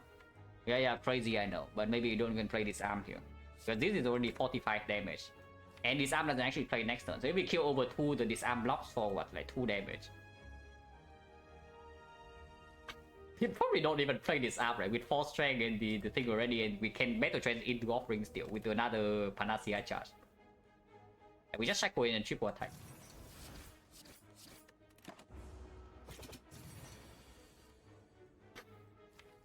So here we can choose to when to shuffle. And I would definitely like to shuffle in the Battle Trance, so I play the Battle Trance first.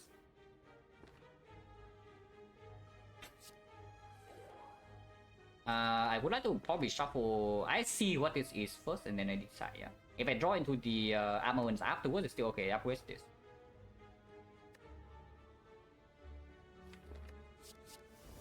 Oh. Oh, this thing is so freaking dead, guys. Yeah, of course we don't die to elite from 88. From 86. And yeah, Infernal Blade once again play massively. Like, what can I say? Do we kill already with 4 attacks? 74?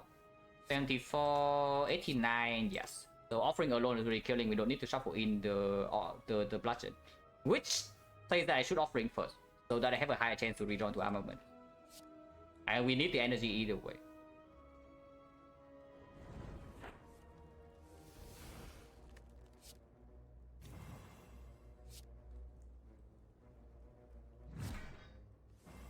Nice. Yeah, perfect.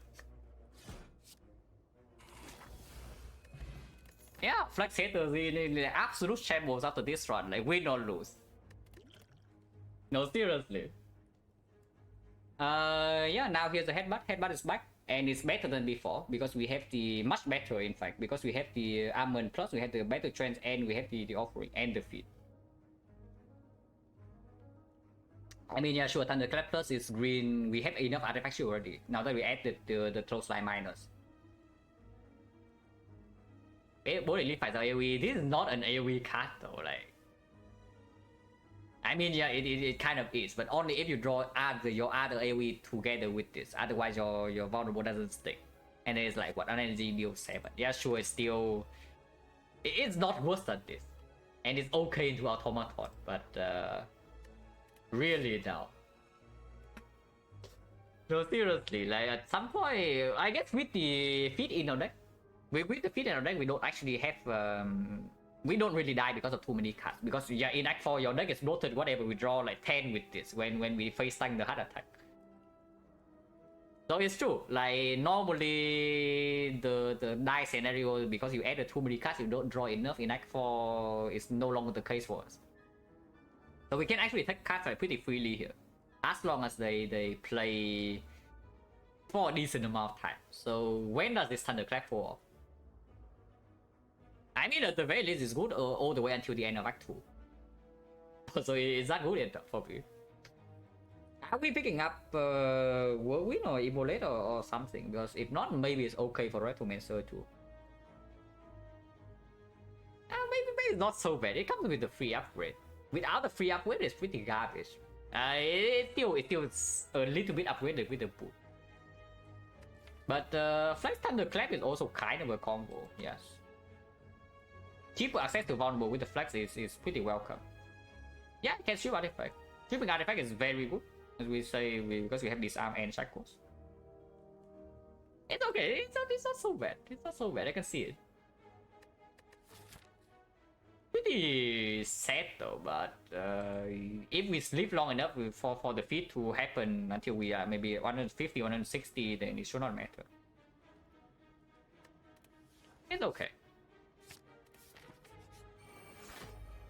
And also, this is something I don't say when I make the decision, but it's actually, it is a little bit weighted in my mind, you know, when I consider. I don't get to actually pick Thunderclap very often, so I kind of want to pick it. Because it does play here. Not amazingly well, but it does play. And it doesn't actually break me later.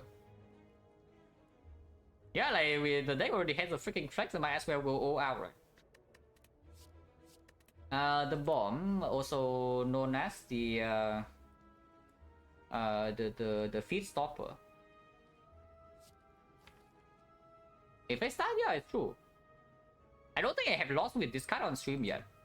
I think I picked it like once. So if we win this run, it's like 2 out of 2.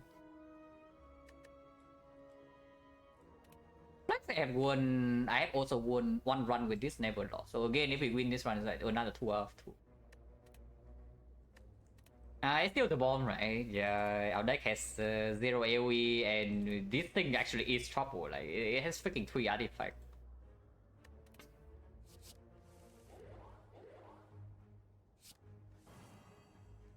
Yeah, better freaking play the bomb. Especially with feed on turn 1 already.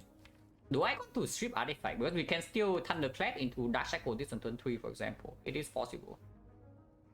But if I choose to artifact strip, it has to be the bomb into disarm. The disarm deck has no AoE. Yeah, okay, that has a little bit of AoE. I do strip here with the disarm, right? Instead of doing anything else.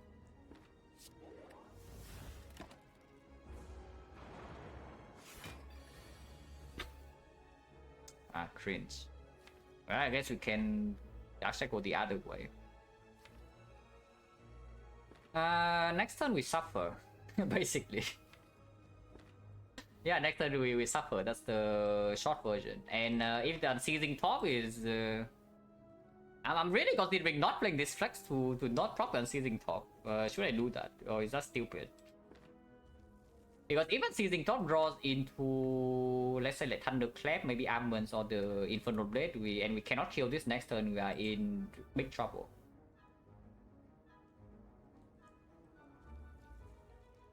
Hello Strongest, how's it going? This one is an interesting one. It's what I will say. I don't know how strong it is at the moment, but it's definitely interesting. We have some slightly suboptimal stuff in our deck, and also our red deck bar is not the best. But we have feet, so it's probably okay. Is it so bad that, okay, how is it? If I do not flex and I deal 80 and next turn is 48, yeah. So I need to do another 47. 47 and I'm drawing +1 here. I draw 6, so if I draw 2 offering, I draw 10 and have 5 energy. Which is 1, 2, 3, 4, 5. I can do this into 1, 2, 3, which is 7 plus another 15, so 22. 22 plus another 26, so 48. 48 plus 48. We actually exactly kill. We overkill by 1 damage. Yeah, which tells me I don't really proud on seizing top then. I'm seizing top, draw into any of these attacks, suddenly I can fail to kill because this thing might not cooperate. Drawing to this is bad, and drawing into this is extremely awful. It's so bad. If I draw into offering immediately, I just draw 4 right now. Maybe it's okay. Maybe it's okay, and it gains. Yeah, if I draw into offering right now, I also get full flex value. It's not that bad. But honestly, the only bad draw is like the Thunderclap. 1 out of 10. And even then, I can still redraw it. Maybe it's okay.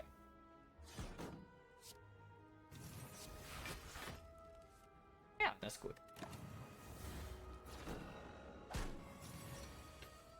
And now maybe I get to feed. Maybe. Very rarely I get to. Oh. Oh. Oh. Oh. Okay. I actually completely forgot that I go this guy and not this guy to block for dive, so I don't actually strip artifacts. I don't have lethal here, but interesting. Okay, well, whatever, guys. We have Dreamcatcher, like right here it plays. You can still also redraw into the redraw into something. Maybe this can give it something. You can maybe even block this, to be honest, because armaments into struck defense is a lot. Probably just want to shuffle all of this, right?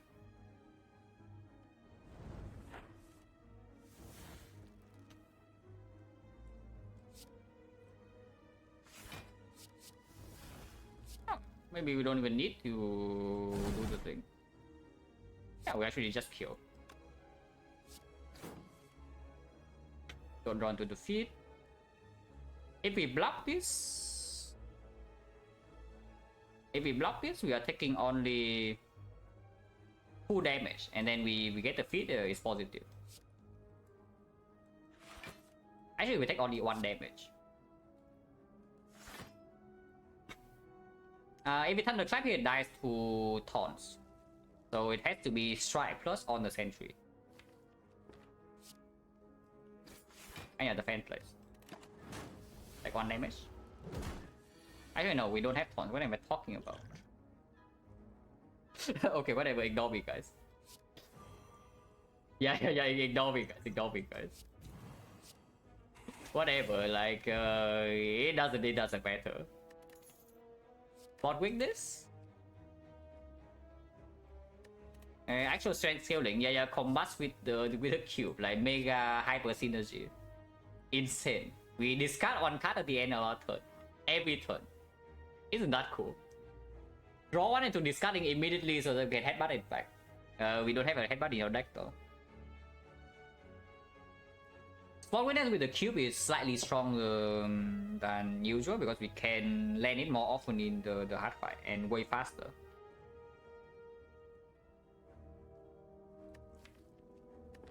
Pretty good in this fight too, because the only miss turn is on turn 1.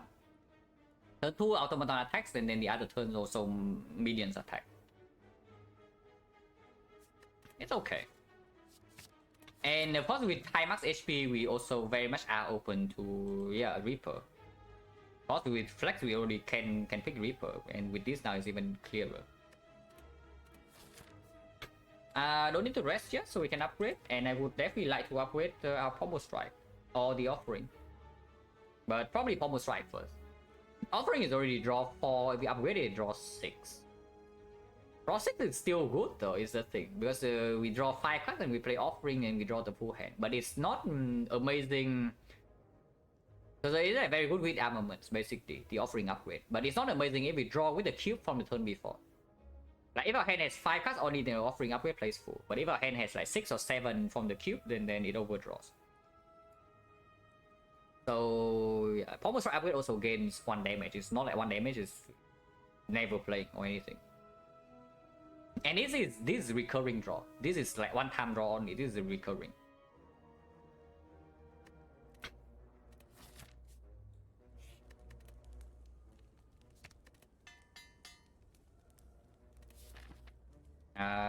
where we go to doesn't matter. If it's old coin, I would maybe go to the shops. Of course, this is objectively just better. It's not old coin. It is, however, pretty strong. Not disarm, no. Definitely not.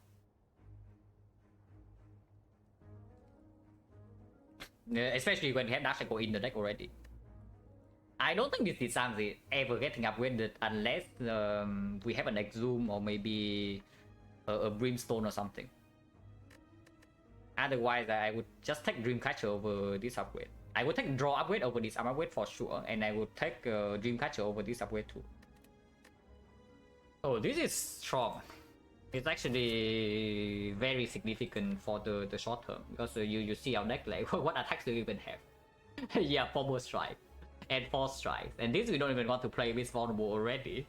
This we don't even want to play with Weaken already.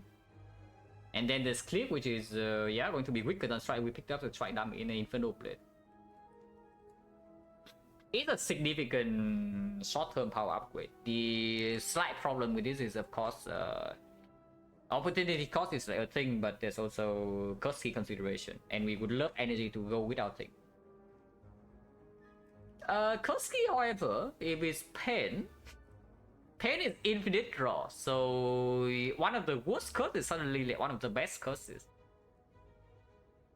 So the downside of the Pain is significantly reduced.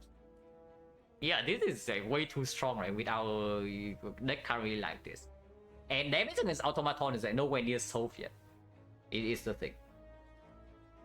Yeah, we have a lot of HP. We are probably going to be near full HP when we enter the fight with Blood Potion and the rest. But surviving Hyper Beam doesn't mean that the fight suddenly is over. We take this, and yeah, 180 go is enough to do things here, but no. Give the one fire, not too interested.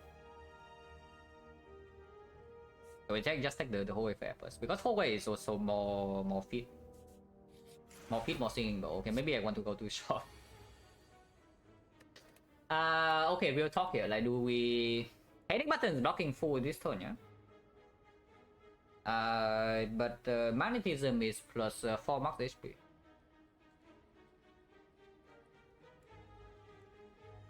Probably very stupid, right? We can stall this fight. I'm saying stalling this fight is very easy. There is never skill, and we have this arm. So as long as we feed the mushroom, we can stall the avocado until magnetism gives us the second feed. I probably just take the freaking panic button. Yeah, probably should just take the freaking panic button and then get out of here. I want to keep this potion, basically. If we can keep this potion, we keep it. This potion is disposable. Especially when we thought about stabbing first already.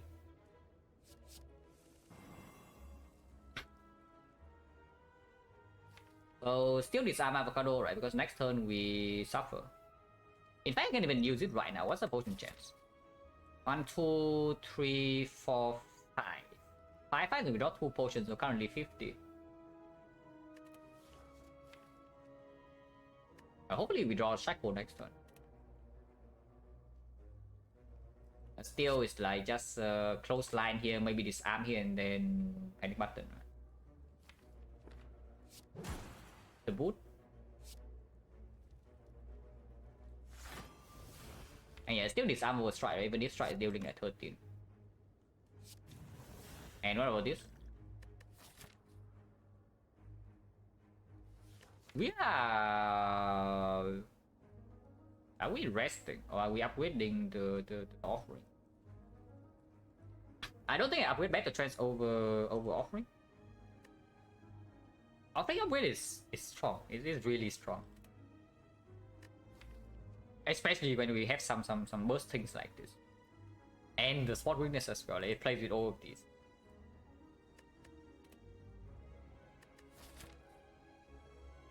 I guess I can keep the potion. Would this potion be good for the next advanced always? What can it be? Resting another roll? Yeah, it's true. I'm just thinking whether I want to use Taunts or not, because if I'm not using Taunts in this fight and it drops another potion, then I'm just using Blood. If I'm using Blood, I am not resting. But yeah, it's not like offering upgrade is bad either, so I guess I don't. If I don't need to potion, I don't potion. And I mean next turn we can also get old. Not so bad. So probably Thunderclap into Pommel Strike first. This is 0 cost. Every other blocker doesn't play. Offering is giving energy. So how about is Spot Witness into... If we are vulnerable this turn, how much does this thing hit us for? It's a base 5, yeah? So base 5 is going to 6, so we get 6 more damage, but we also block for 6 immediately. And we kill one turn of being vulnerable with the weakness. Weakness next turn runs out. Yeah, if we can kill the mushroom right now, I would like to. 10 into 16. Ooh, this is definitely kills. For sure, I just kill the mushroom immediately then. Because if we draw into Shackle, it also full blocks this turn.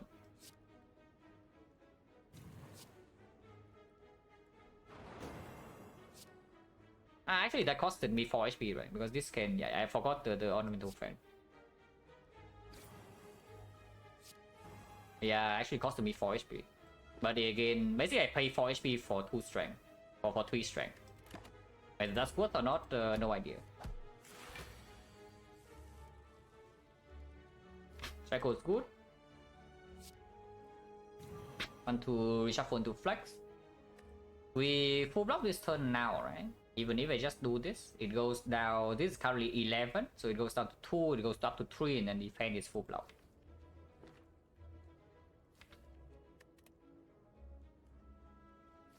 Oh, sure, I don't need to offering yet.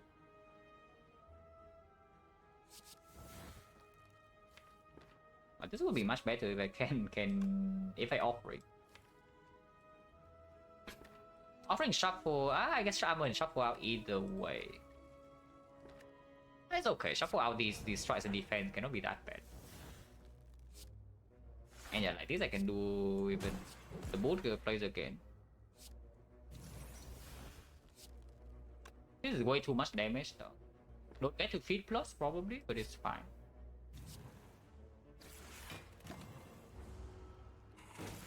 Debuff runs out, and yeah, we just kill.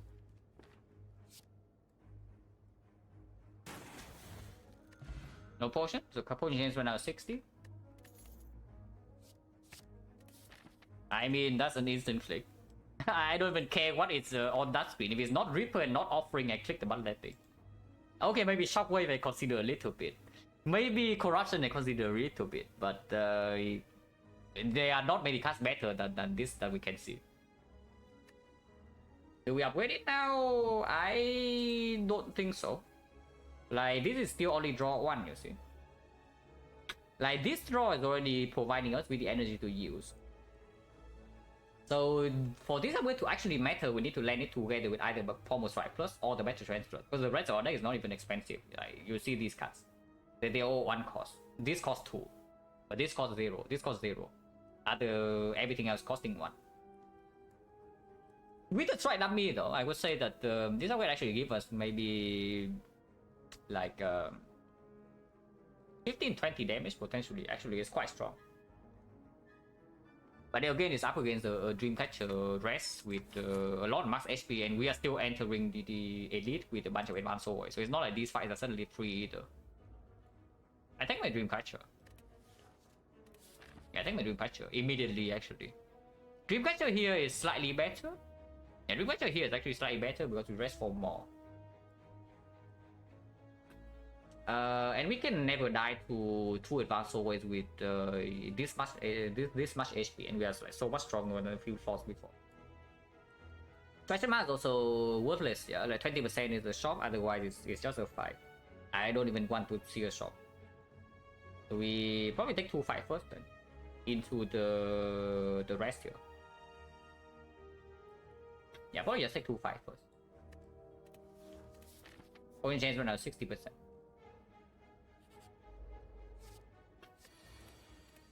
Metamorphosis and the Snack World are completely worthless. Lack of all traits is something. Panache can play. because we have offering and bloodletting and the Inferno Blade, so Panache can proc maybe optimistically maybe twice, but probably only once. It is 0 cost, this is also either a strong card or a 0 cost card. I think a check. Okay. I don't know whether that's good or not, but I guess we are playing it. Are we playing it? Thunderclap right now is good, Feet right now is okay. Bash is not amazing, it's better to draw later. If we Violence right now basically means that we draw a lot of block cards. I'm not that good. Like almost strike plus. Yeah, because we draw so many strikes already, this actually pulls real attacks and they are 2 costs. And if we pull the attack, then this flex suddenly becomes trash even if it's 0. Probably not.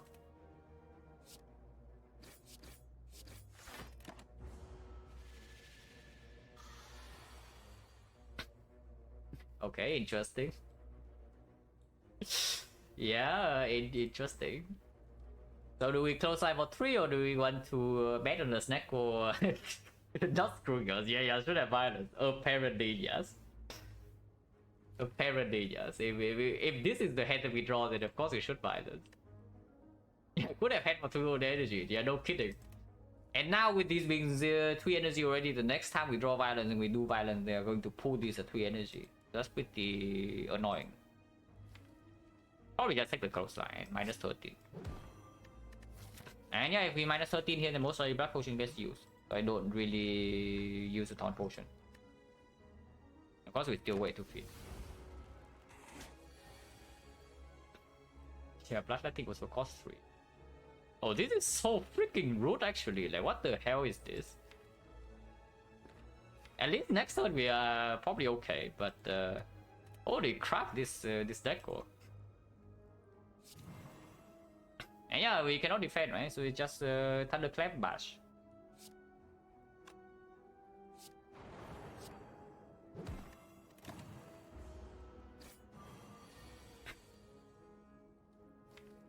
They don't even draw dash echoes, so yes, we also have to play offering. Like, apparently we're getting completely owned here. At least I'm gonna max the Inferno Blade 0 cost. But I want to upgrade this dash echo. Also 3 costs, are you freaking kidding me? No, really now.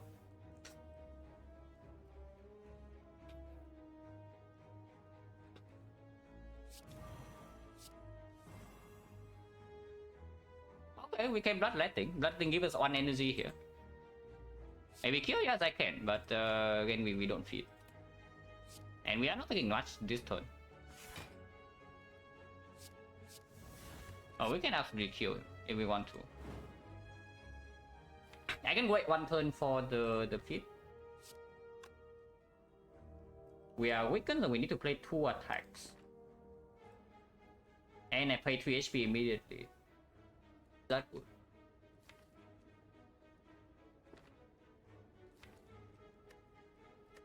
We do not have Sword Witness Strength, so it needs to be 2 attacks. If we cannot play 2 attacks, we still do never die next turn.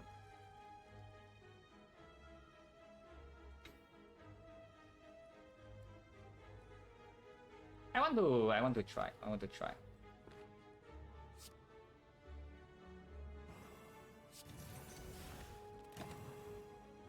It's right that me playing against us here. Yeah, we get to feed. At least there's that. No potions, so potion chance right now 70%. Ah, true. Yeah, the evo with Act 1 would be good here. We still take it. Second win is good, I guess. It is better than Struck. We are stuck on 3 energy. Medkit is still in the pool. And yeah, we can pick up any evolve now if we have that.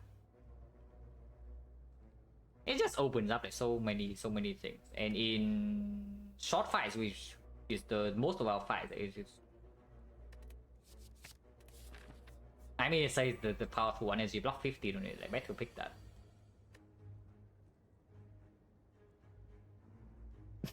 Hello, Peter. Yeah, not interesting relics only. Like, if you did not see this act one, I definitely recommend like this act one. Like, this card carry the crap out of this entire one. Like, no, seriously. Any flex hater cannot say anything after this run. Like, we don't lose. If we don't have this card in our deck, we are so freaking done for, man. But we do have it, so good news for us. Yeah, we picked this on floor 5 into upgrading it immediately on floor 6, and it played insanely well. Okay, is this attack? Yeah, could have not attacked, you know, and we can pick up Apotheosis. Maybe we still pick up Apotheosis anyway, because it's not like Finesse is doing amazing. Watching football was pretty epic, so almost as good, yeah. If we draw Dark Shackles turn 1 is very good. And then we get a free Apotheosis, and then Feet is guaranteed to be Feet plus. We never take damage afterwards because our block is upgraded, and we have Disarm plus. I still take Apotheosis right over the Feet. Yeah, we can also draw into blood, I think, absolutely.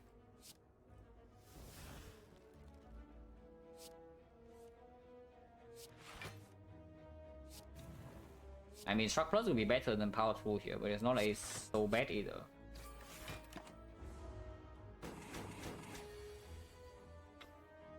Hey, please? Please? Okay, apparently, please does not work. Okay. That's not too bad. That's not too bad. Actually, block a lot. Would be a lot better, but that's okay.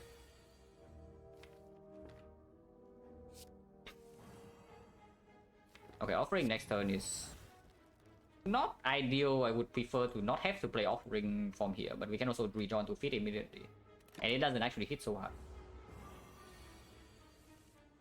Yeah, that's good. Still no potion, so what is it now? Is it like 80% or what? We drop, these are the only 2 potions we have in the entire act. 1, 2, 3, 4, 5, 6, 7, 8. So it's 6 to it's actually 80%. Anger is here. We probably don't want it now because we have the Bloodletting. Without Bloodletting, I would be pretty down for this Anger. Now that I have Bloodletting and the Spot Weakness, I mean, it's not like Spot Weakness suddenly makes Anger bad or anything, but the Bloodletting definitely speak against it a little bit. And from the fight just now, you also see that we do see the problem with yeah, having too many cards in the deck. And again, it's upgrades plus 2. Intimidate we don't pick. Like this is enough artifact strip already, and the toolbox can also strip a little bit. And yeah, Dreamcatcher. Absolutely, resting for 33. That's basically a freaking Regal Pillow. You want Brutality? Well, you have Brutality. And we absolutely pick Brutality. yeah, this freaking Dreamcatcher, right? 2 card rewards. What has it given us? First card reward Battle Trance. The second card reward Brutality. Okay, cool. yeah, thank you very much.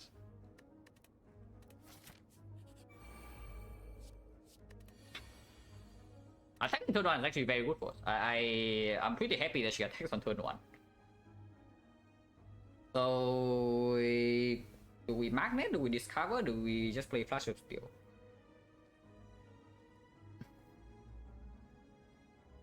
Flash of Steel is pretty strong. Bear Marbles plays immediately. Yeah, this Flash is very strong. We have Flex, we have Spot Weakness, and turn 1 it already plays. With the thing, with the Ornamental Fan as well. And yeah, do not forget the boot. Yeah, probably just take the Flash of Steel. oh, what a lovely turn. This upgrade is 4 damage only. I'm thinking of the play order so that we can maybe draw into the armaments. If I draw into armaments, I want to still do it before the offering, right? Unless it's a damage threshold somewhere. But this is already 26, so it kills this. Yeah, just flash first here. Yeah, the boot. Then draw for... I guess I want to draw either way, right? Absolutely play that. Absolutely play that. Oh, this deal is exactly 10. Now that's convenient. Wait. Oh, it's more than convenient. Now this is actually blocking for 19.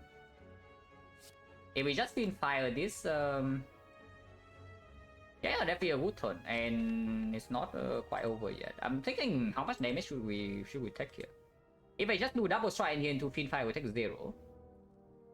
But then we only deal 1, 2, 3, 4, 5, 50 damage to the leader. And now burst energy is already gone, yeah? So is that so good? Because vulnerable is still on the leader right now. With vulnerable still being on, I think I just want to kill her next turn. Or maybe even the turn after. I think I take a little bit of damage here. Yeah, there's also on seizing talk. Actually true. But basically I'm saying that I don't really want to waste anything on this thing. I just want to freaking feed fire the leader. Do I strike the leader before though? Probably not, right? Even if it's slightly more damage, that's not really enough.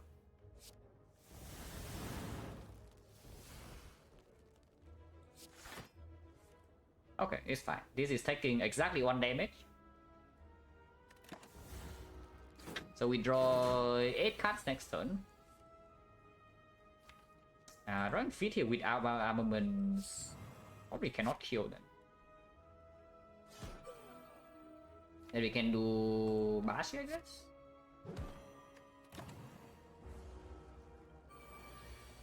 Underwear, yeah, a little bit slightly disappointing. It's still okay though. Exactly 13, that's convenient. If we draw into the feet, there's still the flash is still and the bloodletting and the flex. I do think I still kill this. Do I pay to see 1 more card to maybe armament the feet? Because if I draw feet right now, I do have a kill, right? Actually, I don't. Because I do not spot weakness first. I need another attack. But I always have that with this. So I see 1 more card. No feet.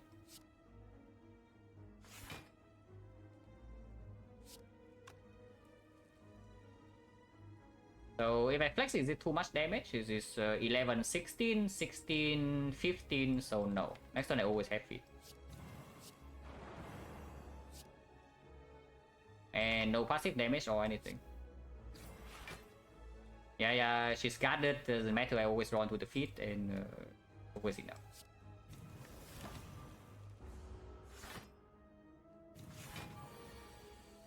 Armaments.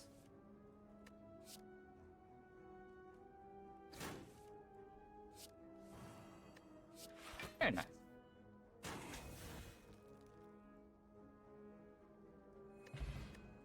Elixir. Honestly, not a bad potion at all. Yeah? Like you think it sucks, but it actually doesn't.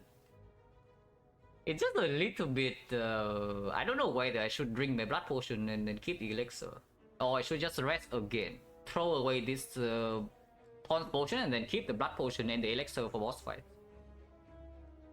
Because if we elixir, we get into the bloodletting pommel strike loop real fast. And yes, this kills bosses like, extremely quickly because we also have flex. And taunt is absolute hot garbage. Hemokinesis, deal 15 and draw 1.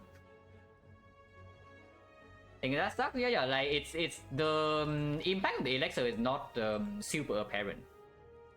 But in any fight where we can, you also see like from the leader fight just now, our deck is extremely small. After exhausting, we draw 7 cards per turn with the brutality down. And then we exhaust all the crap in here, and now we can get into the loop of like flex, pommel strike, bloodletting. that deals a billion damage and also blocks with the ornamental fan. It's not even block. It's not even beat negative so much. Of course, it's HP negative because we are playing without life here. But we have a lot of life to spend. Yeah, Pommel Strike is also deal 12, draw 1. Not losing 2 HP. But there's also +2 here. Now, if I take a Pommel Strike, I'm probably upgrading that. And then just drink the Blood Potion, keep the taunts with me. And then not use the Dreamcatcher. Which is okay. I do not mind more front load draw.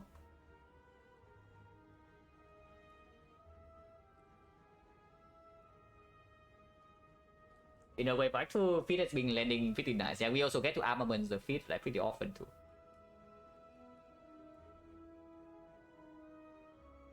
Yeah, do I really want to take this Pommel Strike to upgrade? What if I just rest? Probably still want a little bit more front load draw, right? Like the... I don't even know, like do we even upgrade the Pommel Strike? Like why not upgrade the freaking Brutality?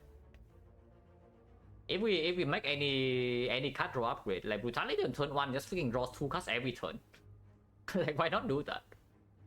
And then we never care about like drawing again. I know, seriously. Yeah, we just freaking upgrade the Brutality, right? Especially when we are facing automatons and we know that the Brutality turn 1 will not cost us anything, and we also have 2 bucks for the other fights. Yeah, let's do that. We just take +2 and then upgrade the Brutality. And yeah, do we drink Blood Potion here, or do we just toss the taunt away? We say that this potion is completely worthless, and we can win the automaton fight from 65, and then we keep the Blood Potion and the Elixir for later. That is very possible. But automaton is still having 70% chance to drop a potion.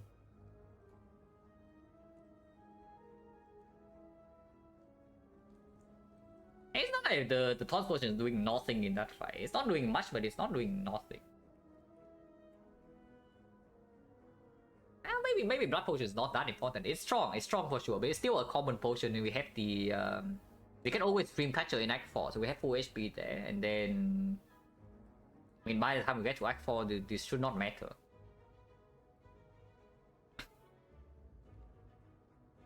Probably not, right? It's just hot garbage. Like, if this potion doesn't actually have visible impact in the automaton fight, we should just toss it away. But 70% is not 100. And this potion can always be used during the fight itself, so we never die because we just suddenly just don't use this potion or anything.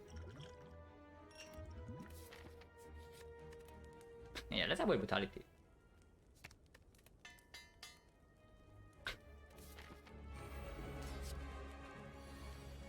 We have feet, and I would land the feet with a lot of gold already, and force fighting actually. So I would not take the Hand of Wheat here. Enlightenment.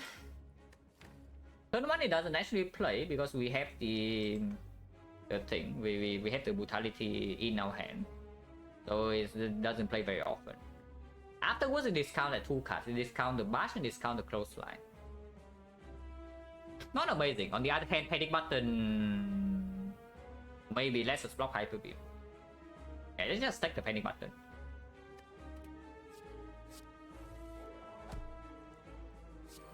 Yeah, 3 effect immediately. This is also why we picked the Thunderclap. Shackle to Strip, so that we can land this arm or save Shackle for later. Later is way too late, right? Like, if we leave the Shackles in the deck right now, is to block the 20 times 15 on turn 8 of this fight. Yeah, not really. I would prefer to just land the Disarm or the Weakness next turn.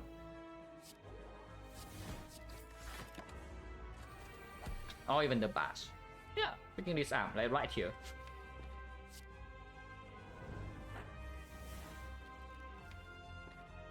Armaments would be super sick if we can draw it. Is stealing feet, and the other one is stealing one of these.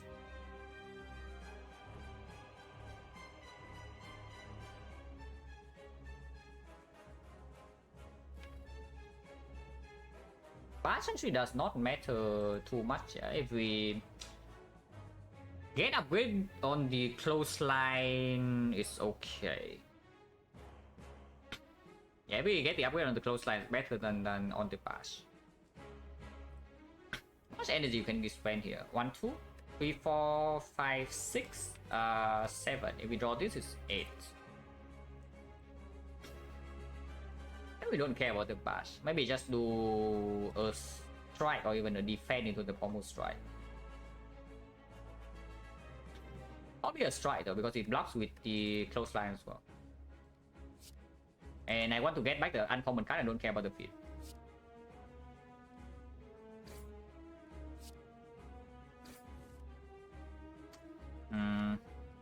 Armament still. We can do this. Rampage is okay.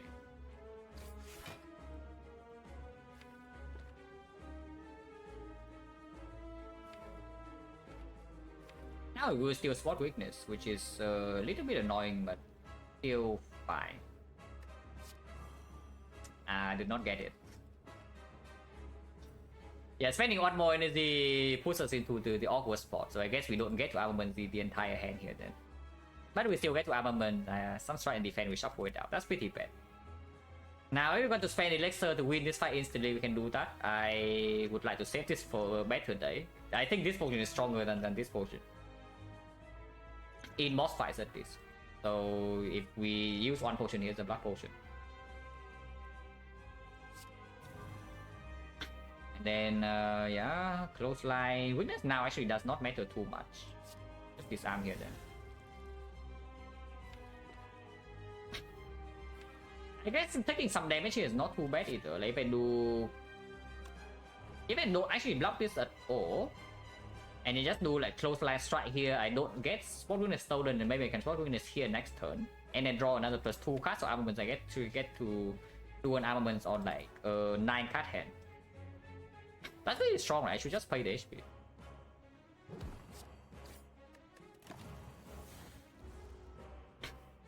Attack, please. Okay. Yeah, that's a no then.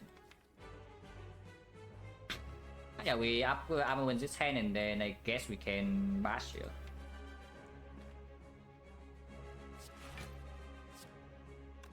Nautical is not in the pool, not in the draw pile, but we can maybe do some. It's not even attacking for that much. If we draw into bloodletting, we're already good.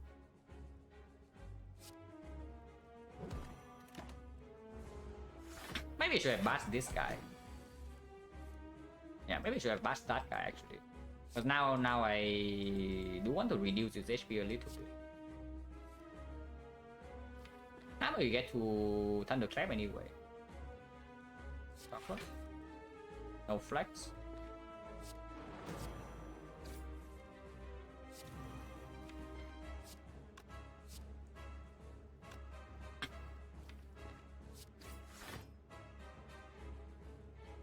Once again, taking a little bit of damage, yeah, to draw more cards to armament.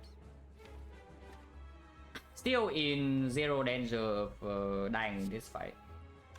We can panic button, but if we can land the panic button on the hyper beam, I would definitely like to do that instead. And we are not in so much danger that they would play the power through yet. So strike is better than clip.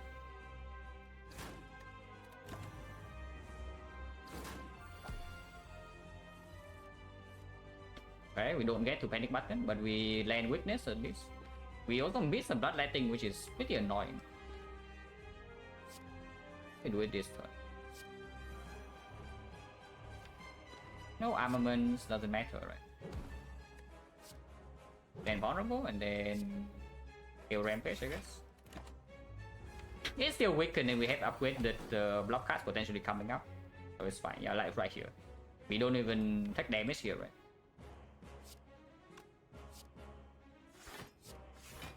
Yeah, we take like 6. And now of course we play the power through.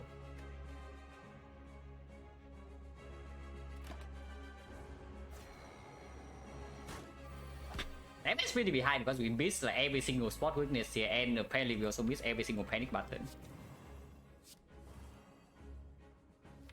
But again, still in no danger yet, as long as this is still in here. Right now me going in.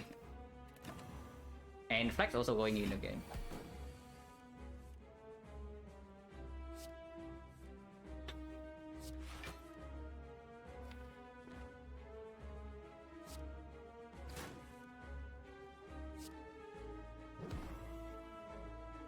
Still not in any danger this turn. Missing the power through sucks a little bit, but we can block here, take another 7, or we just block with the fan and take 11 instead. 11 is still no problem, and then we just guarantee a kill in 2 turns. That's just stronger, right? The playing Rampage over the defense. Because we know that power 2 is shuffle out, so the chance that we can block the next multi hit also decrease, and the vulnerable is also running out. So yeah, just do Rampage. Take 11. No problem still. We have a lot of health to spend, and this potion can be used anytime.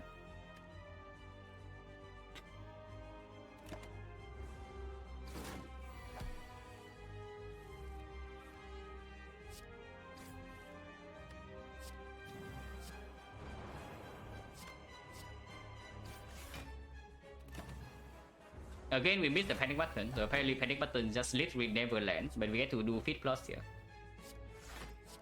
Exactly, Toya. Yeah, no potion. 70% is not 100, guys. So good for us that we don't have a toss potion there, we can preserve the strong potions. And now if the actually overlay potion, we use it, we have full HP. Oh, Reaper. Oh, Barricade. Yeah, there's also a freaking Berserk, but we actually pick either Reaper or the Barricade. It's probably Reaper. With this much max HP, the Spot Weakness, and the Flex. And... Oh, the Reaper. Oh, you're not ready, guys, but you know what happens with the Reaper? Yeah, 2 mobs happens with the Reaper. Exactly, guys. In any fight where it's soloable, we actually get feed and we get full HP.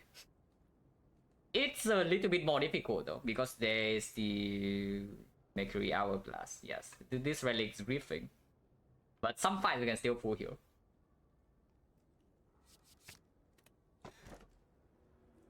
Yeah, Kurski is here to punish the thing.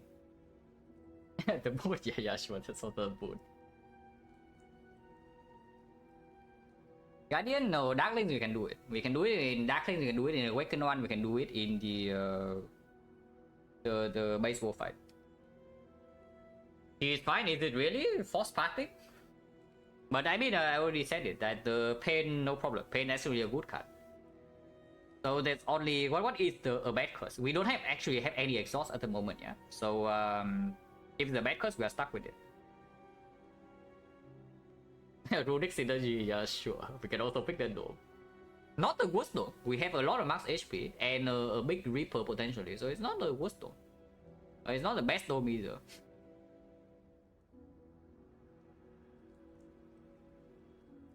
Funny though, there's something like very funny here that nobody has said anything about yet. If we pick the final stone, and then we disarm minus the heart, we can take 1 times 15, guys. And you know what 1 times 15 means? Yeah, exactly. We draw a freaking full head instead of drawing nothing. And that's actually very funny. I have never encountered the situation before where you actually pick the final stone to make the cube draw after disarming. Now I really want to do it, but it's probably not a good pick. Because it makes our this stalling game and Reaper falling game, Reaper stalling game like both a bit weaker compared to just the curse key. But that's really funny to me.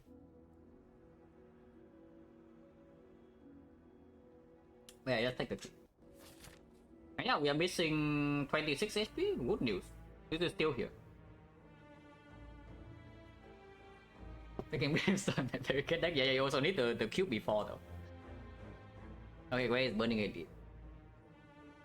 Yeah, not too bad, right? We cannot remove the curse in Act 3, but we get to do 3 elites regardless, and we can go to early shop. There's no second shop in this act, so of course we go to this one. So yeah, we start here, yeah? Always. If we see Wingwood, we can also jump to this shop. No triple feed.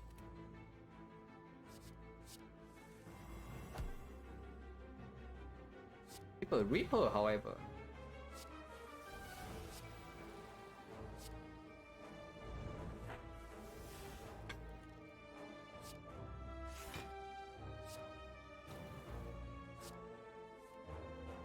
Okay, I tried, guys. One out of whatever is there. It's not so easy to Reaper the spikers, but I can try. Oh, it's not over yet. I can draw one more. Is that stupid? It's probably stupid.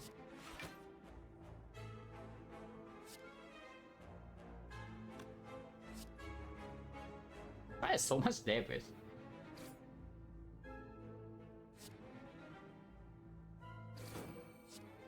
I take one. One is none.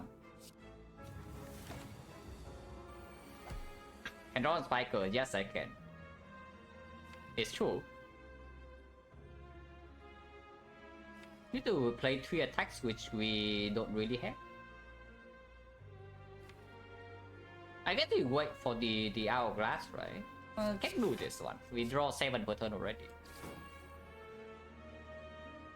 So this is healing me 5. So okay. And redraw to the feet faster. Rapture is pretty good, yes. With brutality plus as well. And yeah, of course we have self harm, so it's just a cheaper demon form. It's good. It's very strong.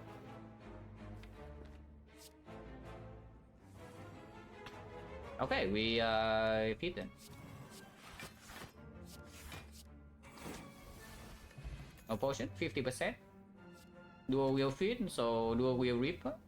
Now that we draw 7 cards per turn, like this is not a dreamland anymore, right? Right? Surely? Surely that is no longer a dreamland.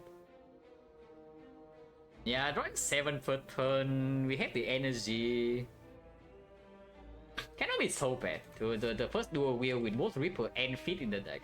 And Pommel Strike Plus, and we also pick Blood for Blood, probably. Yeah, it cannot be so bad. I am very much a dual wheel monkey, guys. Oh yeah, the Helix. Best relic, best Helix of all time here. So no targeted exhaust, but I see a freaking exhume that is insanely strong. There's also a champion spell with our Mega Marble, which is pretty good. With the Thunderclap, it's also okay. And it's true that our weakness application is, yeah, inadequate. But the exhume is insanely powerful. Like, holy crap, is it good? Yeah, I said yeah that we only upgrade to this arm if we have the exhume, but I don't even know. In this spot, we probably don't even do it. Like before I upgrade the disarm, maybe I still do, but I would probably upgrade dual wheel before that. Monkey through the damage. Yeah, we have Reaper, we have disarm, we have the offering, the second offering, we have dash echoes. This is insanely powerful. And yeah, what no weakness? Weakness is right here, guys. But yeah, we absolutely remove, and honestly, I do buy the blind. I do buy the blind. We draw 7 per turn. We have no weak in the deck, no shockwave. Yeah, shockwave would be good. But you cannot ask for shockwave every run. We have been asking for shockwave like a few runs in a row though, and it still has not shown up. But yeah, I take the blind because we also don't go to another shop in this side. And we get 3 elites. Spending Oracle also instantly opens up the red mask here. And I do that. We can also take the Abacus with no exhaust in our deck yet, and we're also making it bigger with the dual wheel and the power through. It's a little bit weird. And we remove, even with Strike Dummy, we still remove this, right? Yeah, Still the strike. Because any second win when we pick, so we actually do not remove defense.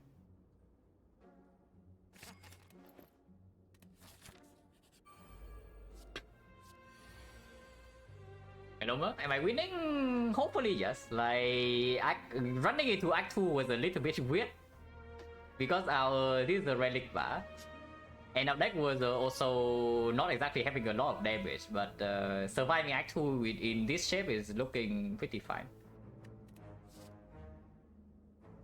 I mean, of course, if you live into Act 4 with this with a lot of HP, usually it wins. So hopefully it's okay. Violence, not too interested. Pip, also not too interested. We'll probably just take Good Instinct.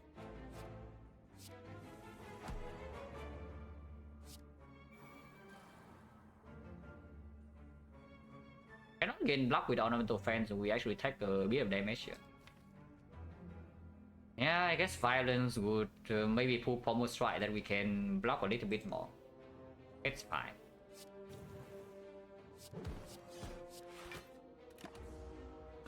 We just Dreamcatcher every fight, guys. No problem there. Do I want to draw one? Probably yes. Almonds and Feed both still in the deck, yeah. I can do it right now.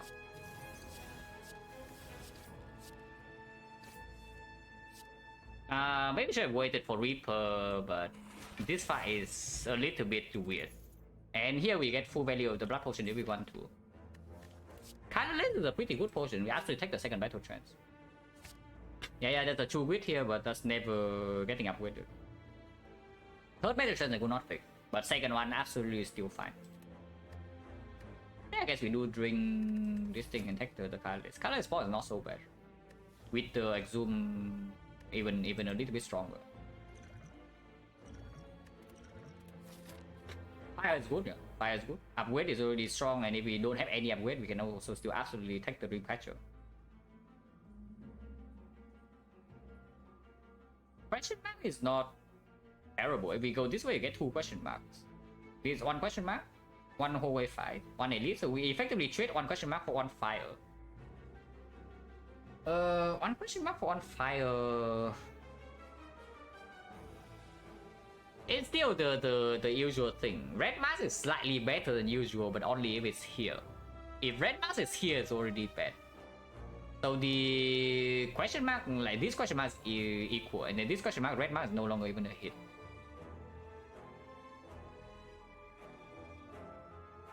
So the red mask is terrible, mana is terrible. It's the usual thing. Holding is not always good. Power is always asking for a bad one. A lot of our skills are extremely good, and attacks we also have like some attacks we absolutely do not want to lose. Holding is probably also like 50-50. Yeah, events are pretty bad, right? We just go for the... We just go here. Events are actually pretty bad.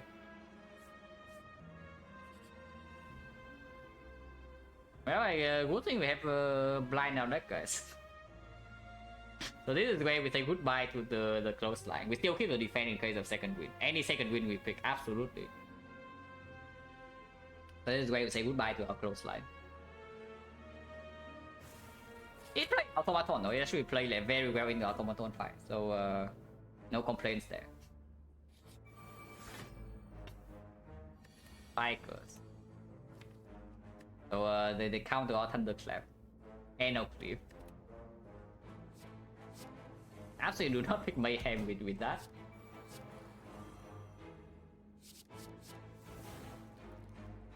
More dual wheel and more exhume. Oh, that's a strong crystal list, but we'll see.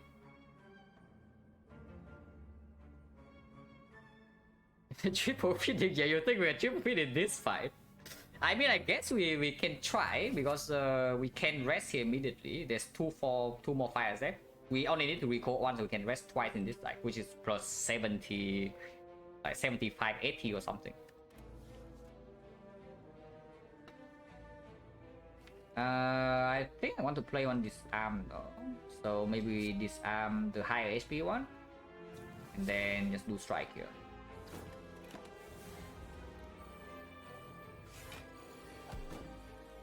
Oh, they all attack. That's annoying, but it's probably fine.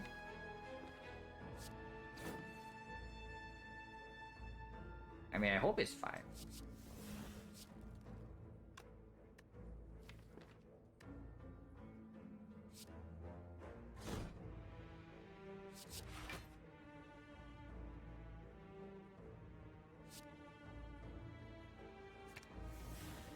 That's pretty funny.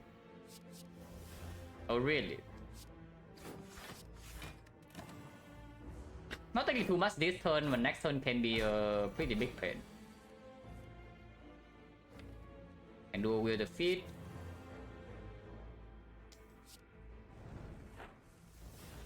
Okay, we actually are dual wielding the feet.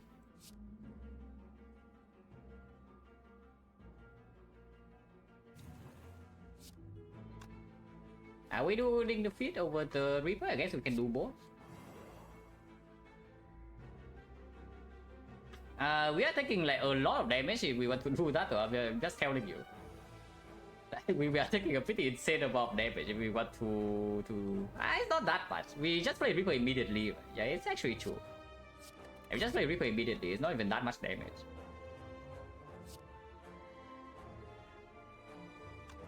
It's not even that much damage. Yeah.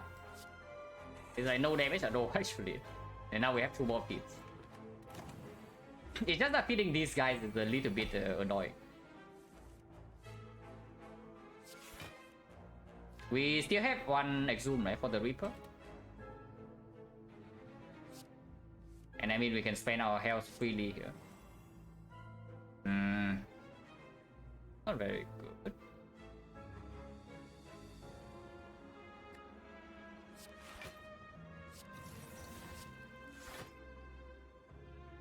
We do want to soften these things up so that 1 feat will kill. So we have like what? No strength. So feat is only still 12. Probably pommel here. I should have flex first. It's fine, we have flex here. Cannot really block this, so if we feed, we just take 13 to our face. Exhume doesn't have any block.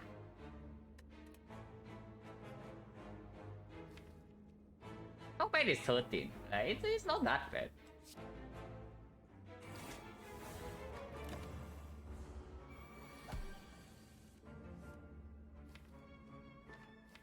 Not attacking, we are still frail though. So not really doing it this turn because we need to play 2 attacks to kill. The Doom Offering might be better, could have been, yes.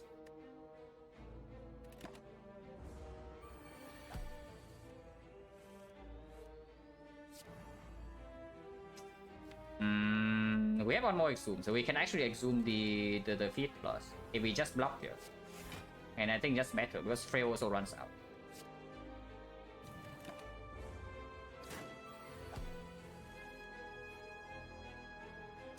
Drawing power 2 in here is annoying, no?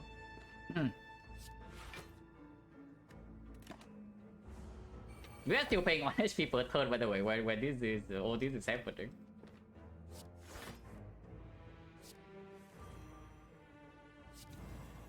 But yeah, this is why I did not exhume for offering, so that we can actually do this. Okay, regen potion is just not very good. Body slam plus is extremely cringe. It starts to increase the moment we get a clay or something, but yeah, of course we don't have a clay. We are blocking our face here. Clip plus, not really. Vibrating complete trash, and then body slam plus is Q, but it also doesn't do anything. So we take +2. Regen potion over the colorless. 15 is pretty good. With double exhume, I think colorless is pretty strong. Huh? It's not bad, Bloody Slam only we actually had block though. Like you see like how much we struggle to actually even block the spiker.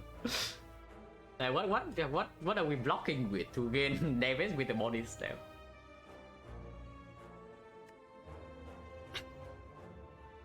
HP, yeah, it's a bag though. Yeah, Khaled is still better than 15, right? Khaled is still probably better than 15, considering that 15 might not be real 15 if we get to full heal with Retromancer, for example. We run into Retromancer, we have Reaper on like 5 targets, we get a full heal. Go up to now, 12. This is a very early symbol and we even get extra card rewards, yeah, and it is still not a mango yet. So that's pretty bad. I mean, by the end of this one, it's probably going to be like 20, maybe slightly more. So at the very end is positive. It is good. But you also see like how long it takes for this thing to pay off. Yeah, I don't think the regen pod. I don't think the regen pod. Recall first? Probably.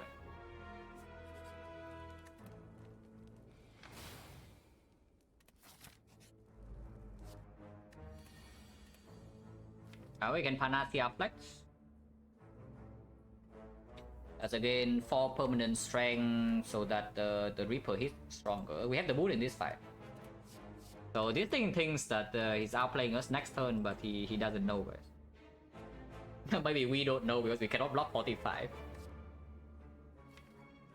Oh, I can just take Master Strategy. Maybe Master is just better. But if this gets blocked by the Battle Trend, then it's also not as strong. Okay, immediately punish. Immediately. But whatever, maybe draw 3 is still good.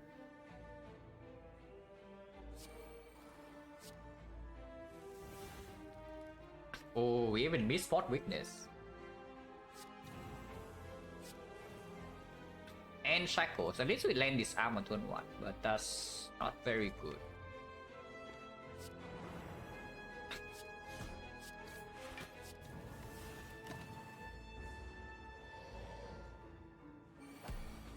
He's really doing it, yeah? He's going in, guys.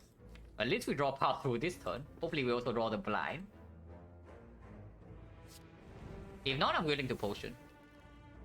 This is good though, this is actually quite strong. Unfortunately, this turn is intangible, so we cannot kill with the dual wield Infernal Bladed card. But I don't mind dual wielding this Pommel Strike Plus at all. This is not good to be played this turn, so just save it for later. The boot. Already nearly full plow. Yeah, easy. Exhume for offering next turn is very strong. Extend vulnerable. Maybe you can kill next turn.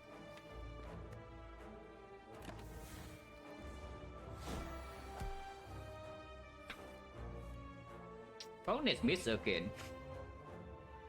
This is fun with it. That's really extremely crisp, by the way. I don't know if you have noticed how often this perform or not, but it did not land a single time in the automaton fight, which lasted like what, 9 turns.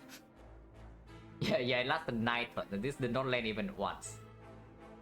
And then afterwards, like, when does this ever land? That's pretty cringe.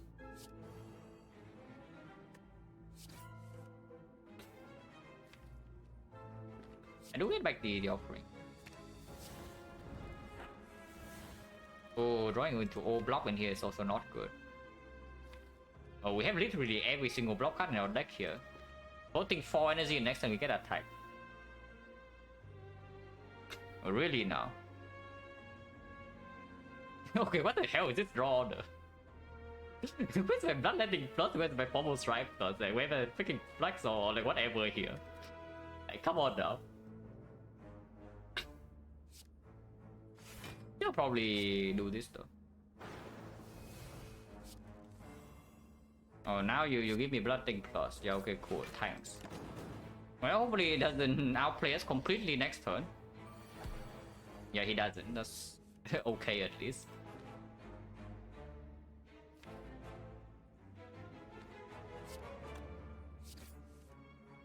Yeah, that's fine.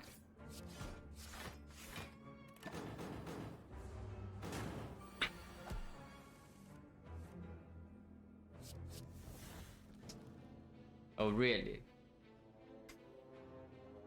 Yeah, body slam would be okay here. Yeah, you say, yeah. We probably still kill though because of thunderclap. Like we just trans here, right? And then it still kills.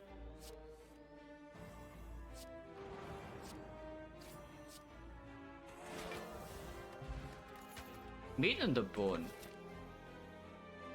I want to dream catcher though. But sure, I take that. Okay, the first one is so good, the second one surely cannot be that bad. Probably very unnecessary, right? Like our draw is inconsistent enough. Now that we have the meat on the bone, maybe we should upgrade. If we should upgrade, I probably take this pommel strike, and then we just upgrade the pommel strike here.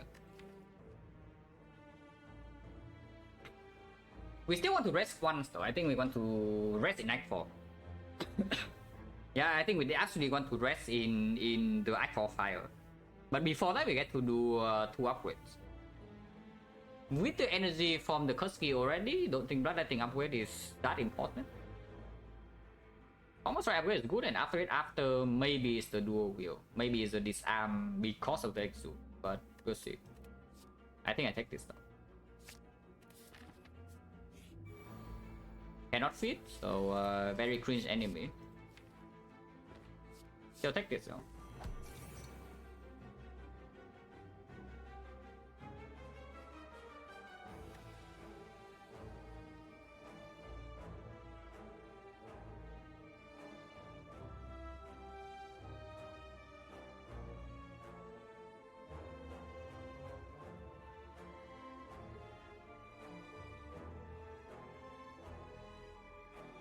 Okay, where are we? Yeah, probably fine with the thing. This side can actually be pretty troublesome. Don't think about it too hard, but if we don't get our smokiness down quickly, can be annoying. This is not a good card in this fight, so we probably just use it. Oh, drawing blood thing here is quite bad. Probably still okay. Can't even use it immediately to get double disarm, but I think we just exhume on something better later, like for example the Reaper. Don't need to open it for a bit yet. But actually want a second bloodletting now. Yeah, now Smokiness will be good. Like where the hell are you?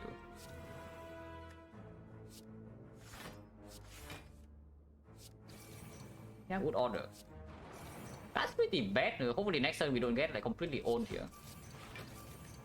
But we have Meat on the Bone, so even if we take 30 damage in here, it's not that terrible. Yeah, Copium. Still has to be Bass Strike, right? We cannot do a Wheel Reaper yet.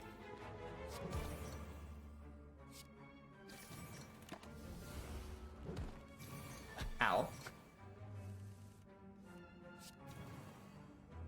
Okay, weakness is permanent.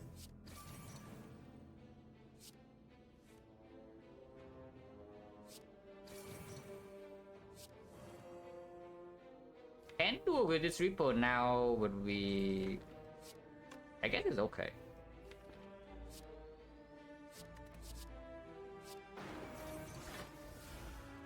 And then we have another exhume on the Reaper we just played.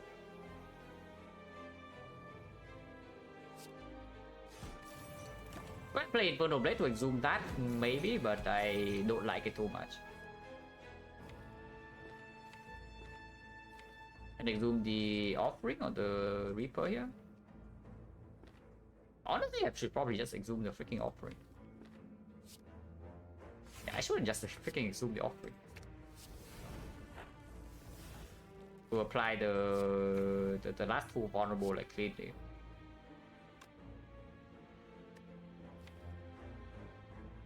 It's not too bad because I would like to draw Reaper next turn. So I don't want to redraw into the Bash. Probably means I just play Trance immediately. This is okay to draw though.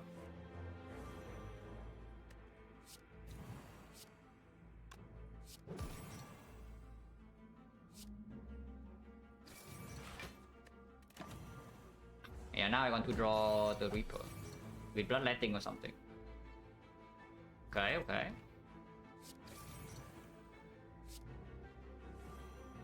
No Bloodletting.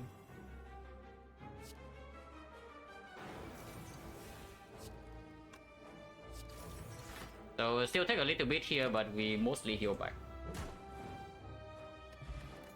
This potion is quite... I guess that is our upgrade target. I mean, yeah, it's here, so we have taken it, upgraded. We do have two upgrades. Like, of course, we have upgraded Brutality and Bloodletting in the offering. Of course, we take that. Sleep Potion is good. Sleep Potion is good. It has to be better than the card list. Basically, we get Master Strategy of card list that is above, way above average outcome. And yeah, Elixir is still very strong. Just for the hard fight.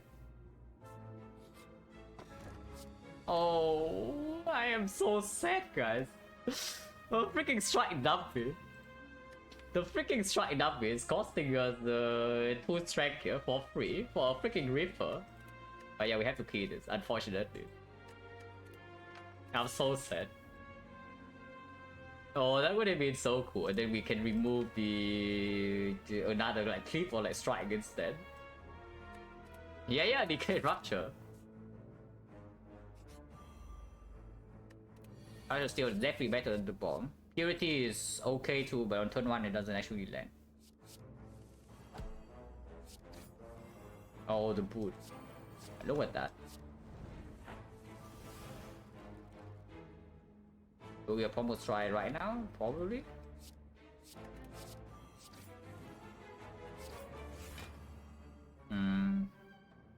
Amazing turn. This is not so good in this fight. We do this. Yeah, I did not draw into Rupture. After this fight, we get the upgrade. Yeah, so for the Burning Elite, we have Rupture Plus, and here we still have Mid in the board. Yeah, standing vulnerable is good.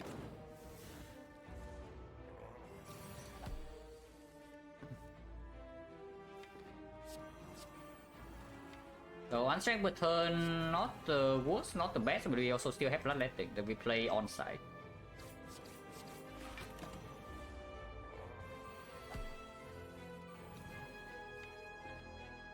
Upgrading this hand is good. Upgrade almost right, and Bloodletting is strong. And of course, like all the other thing. Target the good draw. Exhume Offering is very good.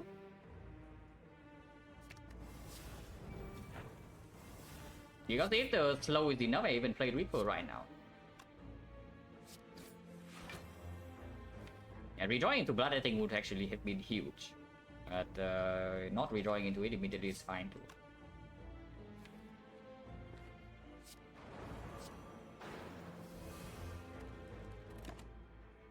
Could have played the thing really, but saving it for its turn is fine.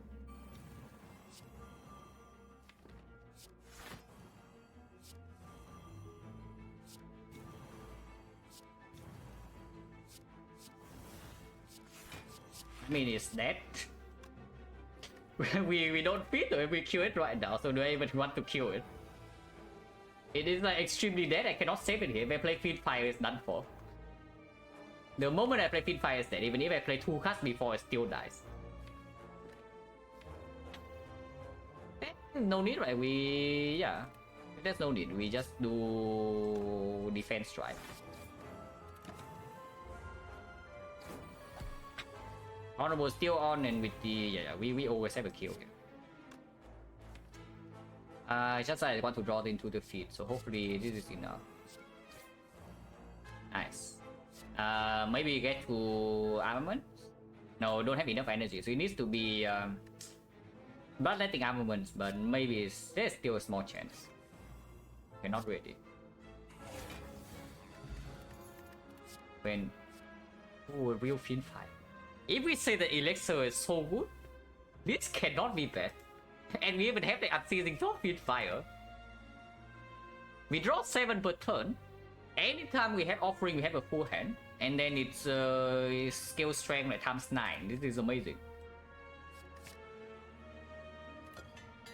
I think plus is fine. It's good. It's good. This is still our 2 upgrades. Like, we don't care about this upgrade ever. This upgrade, it's like okay. It doesn't matter too much. Draw is still stronger than energy. Elixir, how is Elixir now? Now that we have Fiend Fire, it's still strong, right?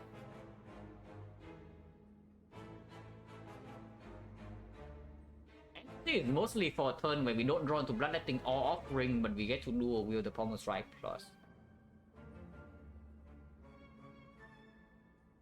But draw potion basically serves the same function in that turn. There's not a lot of reason to actually take the energy and the draw over this elixir.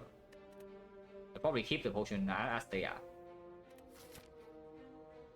are. First upgrade definitely on Rupture over Pommel Strike.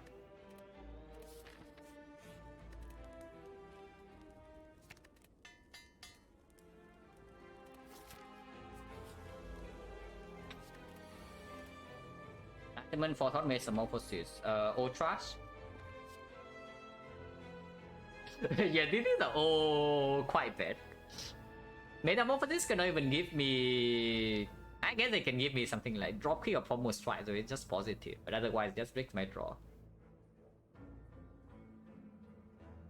For Thought, we get to this card on like turn 4 or something.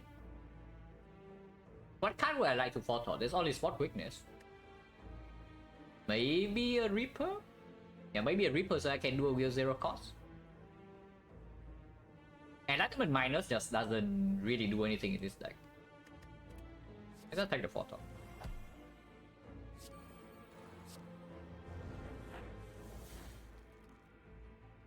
Oh, for that plus though.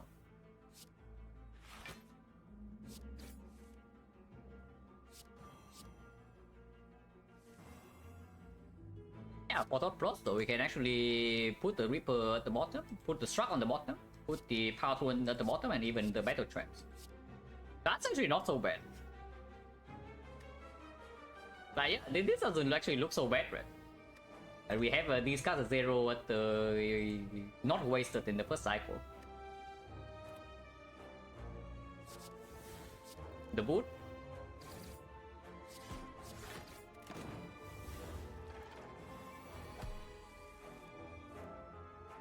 Oh, interesting.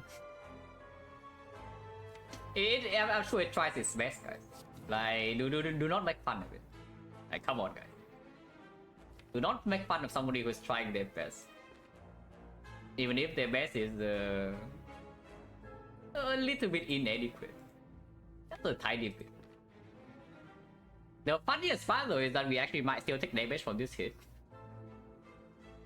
Because I don't think I actually want to block with Ornamental Fan here. It's like Spot Weakness. Maybe Disarm and then maybe even Thunderclap Pommel Strike. If I do that, I should probably draw first. I draw first because if I draw to Rupture, I need to play that. Oh, I can also do this, I guess. I cannot Fiend Fire here because the feed.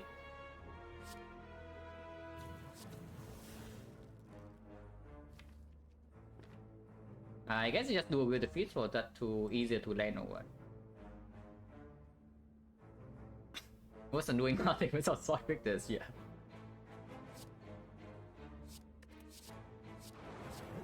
Well, unfortunately for the more we do full block because vulnerable is still fairly important. Can exhume the disarm or exhume offering to gain strength immediately. Exhuming disarm is just better. But buffs 5 strength, but we also get it to -4. Oh my god, this hit is actually big. But that's why we thought away the power through plus. And now it comes in play perfectly.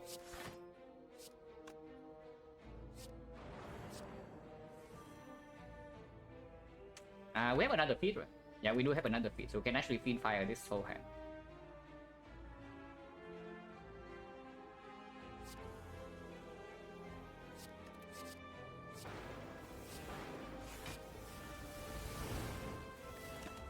X6, does it matter?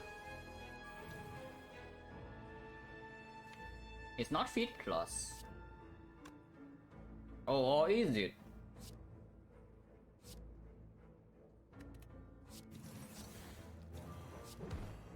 Yeah, it is not feed plus, right? So it's full.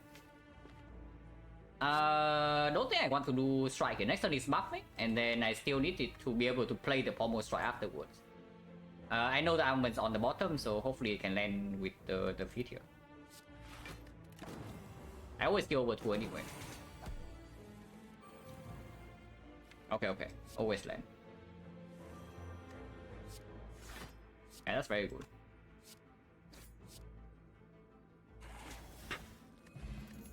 Yeah, Photon actually was okay. Yeah, perfect strike plus.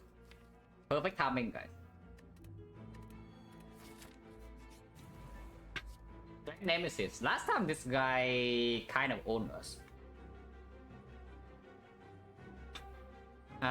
These guys are also not extremely amazing. I guess Purity is like kind of okay. Maybe they give us unceasing top turn 1. In the redraw, these are roughly equal. This is still complete trash. I think Purity. Okay, I guess we don't. Yeah, thanks spot quickness. You play yet again. So do we use Purity on this hand or not to do unceasing top, or do we just let this guy do like whatever he wants to do next turn? And yeah, we can exude. I think I just Purity and use unceasing top here.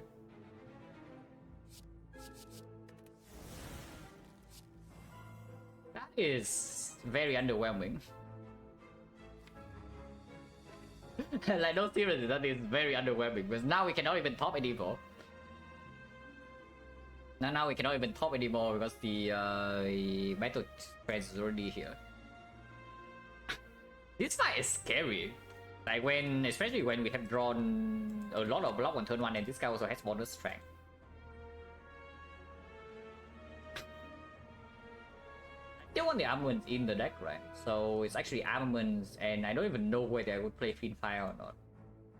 I probably don't. If I play Fiend Fire right now, it's just to exhume it on turn 3. On turn 2, it doesn't play. The redraw is so long though. Redraw is so long, and then during that time, like, how much damage are we taking here already? Fiend Fire is still like 20 damage. Fiend Fire is still 20 damage. Like, screw the armament.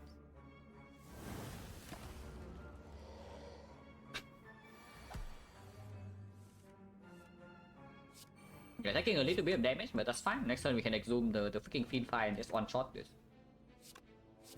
That doesn't do anything, but sure. So next turn we have 2 strength. If we have these things, we have like 6 strength. 6 strength with vulnerable. With the offering, we are drawing the full hand. So we draw 7. We draw 4, so we actually have 10. 10 with the exhume. Still 10, so we can do it for 8 because we want to play Reaper. 8 with 6 strength is 16, 24 times 8. 168. So that's already enough. We don't need to draw +1 with this. Can defend it. I mean, we're still drawing +2 anyway, so we don't redraw 9. Oh yeah, good news. We can one-shot this right now. I would like to draw into the Reaper if possible though. If I dual wield this pommel strike. If I draw into Reaper or offering right now, everything's good. I should.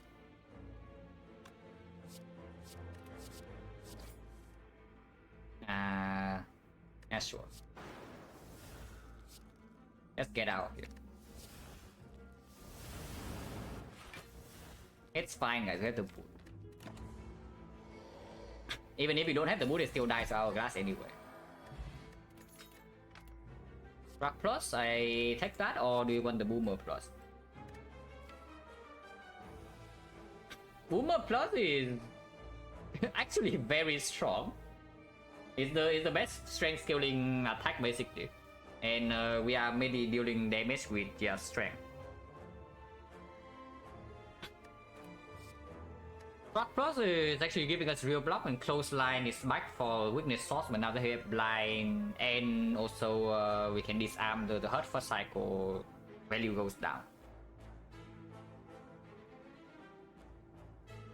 Definitely between none of these two. I just wonder whether we need the damage from the boomer or not. Maybe the answer is yes. Yeah, maybe the answer is yes. Like even with this max HP, we can still only probably face like two hard cycles comfortably.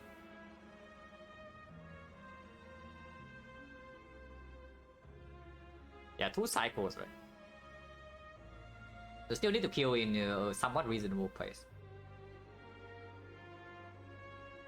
Yeah, I take the boomer. We have the even with the rupture being on early, we have like 8 strength or something. These things still don't really max out.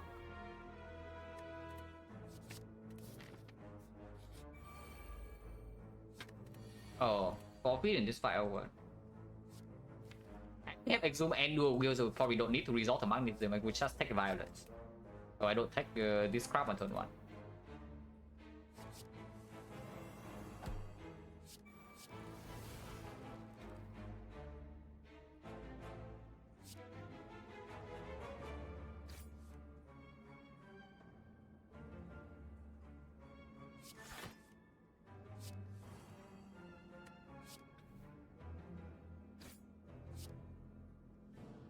Oh, Boomer immediately show its worth.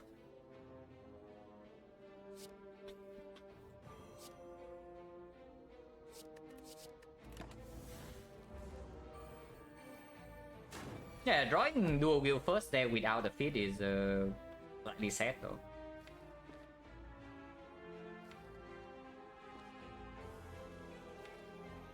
Our cards are actually pretty terrible at this fight, yeah? Apparently.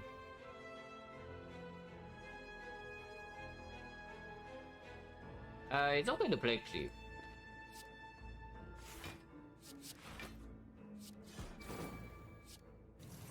This guy still need to die next turn, so I would still strike here.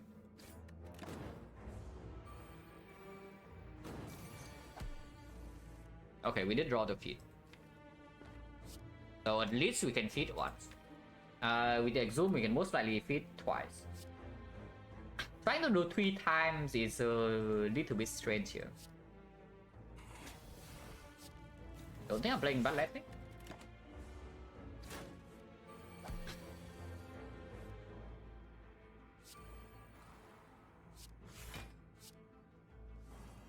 It did not draw any block whatsoever. That's cool. But we have hell to spare. And here we can Reaper.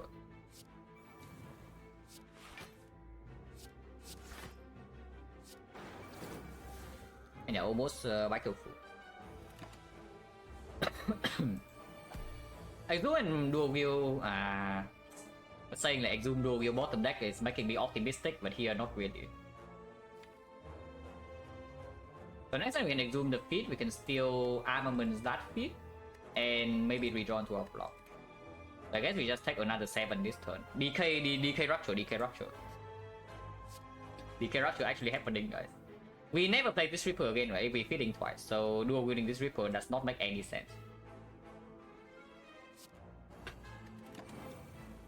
What? Okay, that was very rude. That was 1 out of 6. Then we draw exactly the Exhume of the DK. But I guess it happened. Okay, never punish, guys. Not exactly punish or anything, but we got it. And yes, I will take feed over Reaper here. This guy is at 17 turns, I would probably still hit this first, even if this guy has lower HP, so we have fewer turns. I don't know, no, we cannot do it anyway, right? Because this is our last speed. But I guess we just kill them.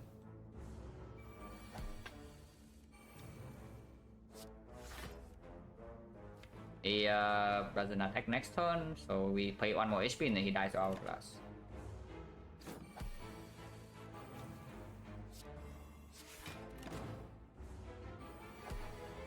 That's okay.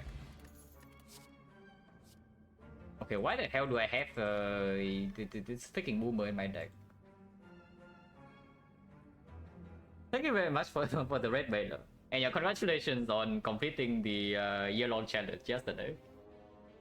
Very cool stuff. We are currently in a pretty interesting run, as you can probably tell from the icon relic bar. But at the end, it's like we have 162 max HP, so it probably doesn't matter too much. And before this, the run was really cool. Do I still take this or not? It's strong. It is still strong. But I don't know. It's a little bit weird. Roger, yeah, not only that, it's also a run that I picked Flex in early icon and upgraded, and it absolutely carried. Because we did not see any damage option, but offering an early strat. So it was a really cool run. And this is still so strong though. Especially with Brutality innate and 2 pommel strikes. Yeah, actually it's still incredibly strong. I just wonder whether we need it or not, because now I added the boomer already. Doesn't actually break us so much though, because we had 2 very strong potions for mitigating bad draw orders. And it's true that if we absolutely bottom deck the Rupture, I would still like the Blood for Blood. Because damage in the hand might actually be too slow if we absolutely bottom deck the Rupture and we miss the Spot Weakness. So turn 1 Spot Weakness into Rupture bottom deck can actually lead to maybe even a 4 cycle fight and then we die. But with the Blood for Blood and the Elixir, we can also reduce the deck to... if we can reduce the deck already, then we already win. Yeah, the thing is that if we get a big Fiend Fire into a big Elixir, we play Bloodletting over and over and over, and every single Bloodletting is giving us 2 strength. Yeah, that cannot actually lose, right? That's the thing. If we get down to the deck with maybe like 10 cards, then we can play Blood for Blood over and over and over again. Then we can already play Bloodletting over and over and over. And every single Bloodletting is 2 strength. We do a Will Reaper and Sawboom rank plus. Yeah, there's no way, right? Like, this is not good. And it's also up against like +2. And yeah, we also have the Q. Take a win away from Infinite? It's not... I mean, maybe it is. I haven't thought about whether this is positive or draw or not, but against the heart it should be, right? Because Bloodletting is draw 2. Against not the heart we cannot do Infinite, because we don't draw enough. But against the heart we can actually do a loop with Bloodletting, do a Will Reaper, and maybe Pommel Strike. Maybe it is. And of course our potions are way better than what is currently here. Still upgrade on the Pommel Strike Plus, right? I can see upgrading the Dual Wheel instead, but probably Pommel Strike upgrade is better for the Ike Elites. Bye Heavy Wave Plus, yeah. Yeah, we still upgrade the... I don't know. I said that we would use the Dreamcatcher in Act 4, but now that we have Reaper, it's now that we have Dual Wheel Reaper and also the Exhume is a little bit different.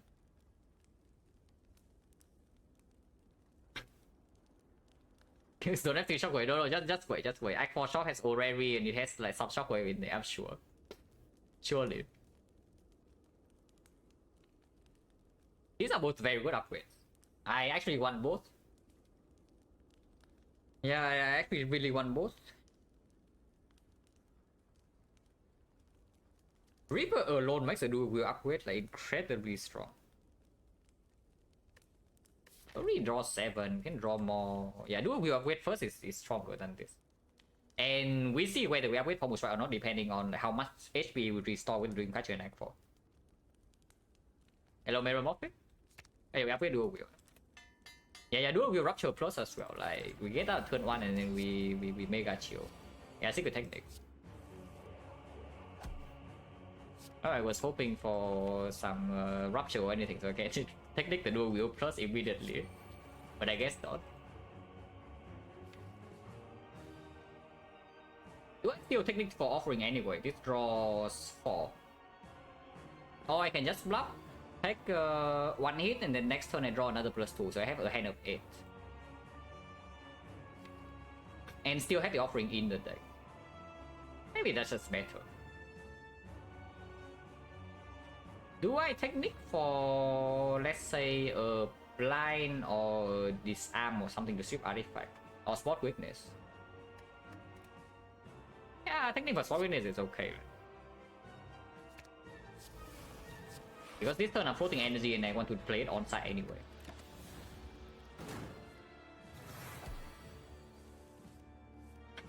Oh, it's happening, guys. It's happening. Like, play immediately. Like, look at this. Okay, we are taking a huge hit here, by the way, yeah? But we probably don't care. Because our Reaper heals for the million now. Yeah, we actually play O3 here, and we just take 30 to our place. We have enough HP to do this.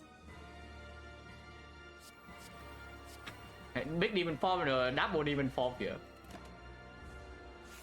Draw another 9 cards.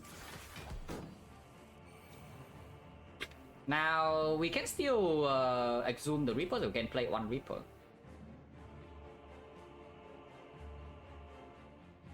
I don't want to sweep artifact probably. Bloodletting is still in the deck, that's very good, and offering as well.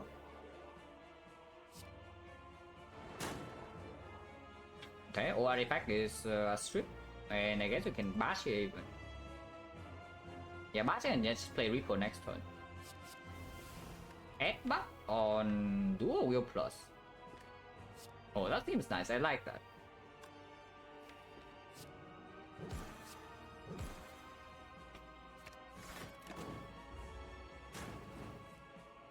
Beat the bone, yeah, it flashed for a brief second, but I don't think it will flash for long, guys. I don't seriously, it actually does not flash for long.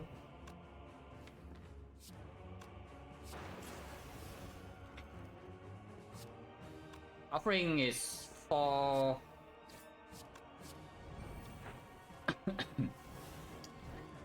So,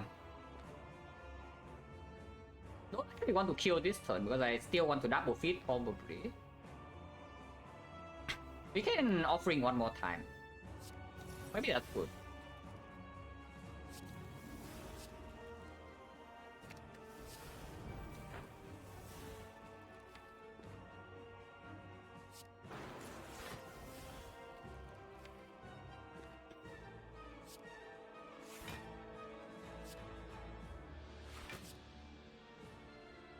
It's killed. I don't want to kill, even if it deals nice damage.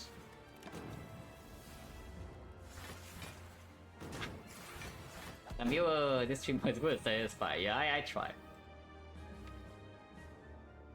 Drawing feed right now would be super sick. The line of secure would be doing dual wield on the Pommel Strike plus, but then we have to wait again for the feed. Which I guess we can do. I guess we can do that, yes. Wait, it's too much damage. Thunderclap just killed this. Actually do this then.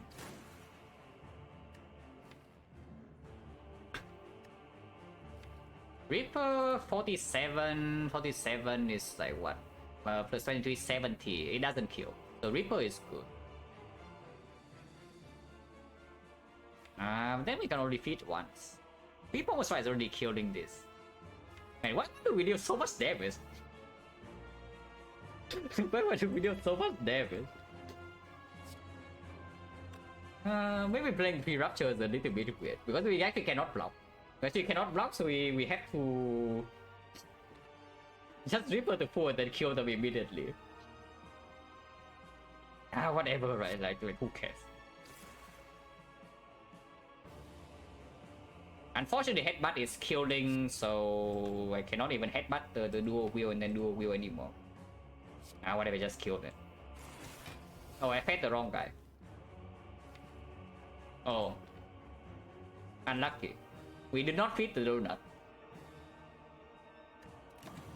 It's... well, I guess that's the moral loss, if anything. Yeah, I try my best, but sometimes we make misplays.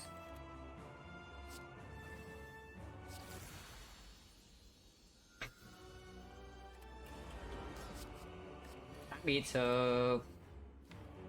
Mayhem excessively cringe, Enlightenment doesn't do anything. And I guess we have Hand of Greed. Hand of Greed might actually be stronger than the feat.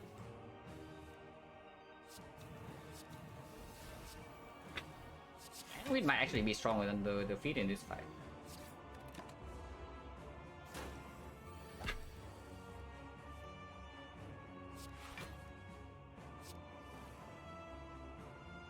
One rupture, I guess that has to do then.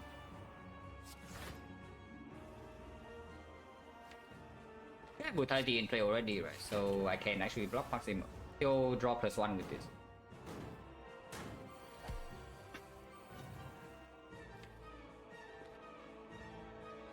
But yeah, this fight is very annoying. Especially when it's doing draw down like once every 2 turns. I think it's also no longer in here.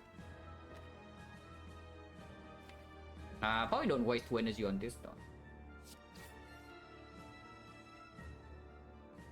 I want to exhume the disarm, but I also am pretty down to just do flex into boomerang into fiend fire. And just get out of here, basically.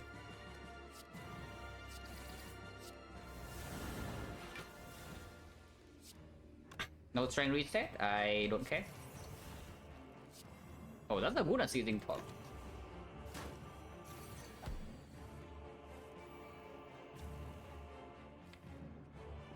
So this time we can do a lot of silly stuff. Reaper would be sick.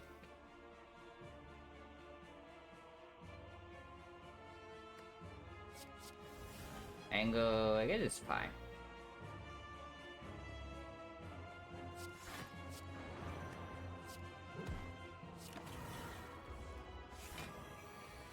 And now we have 2 free turns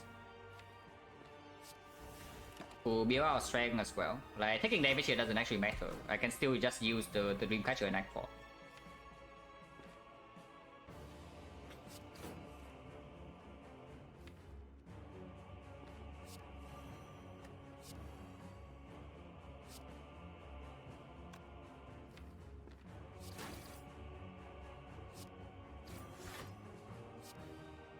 Let's go in.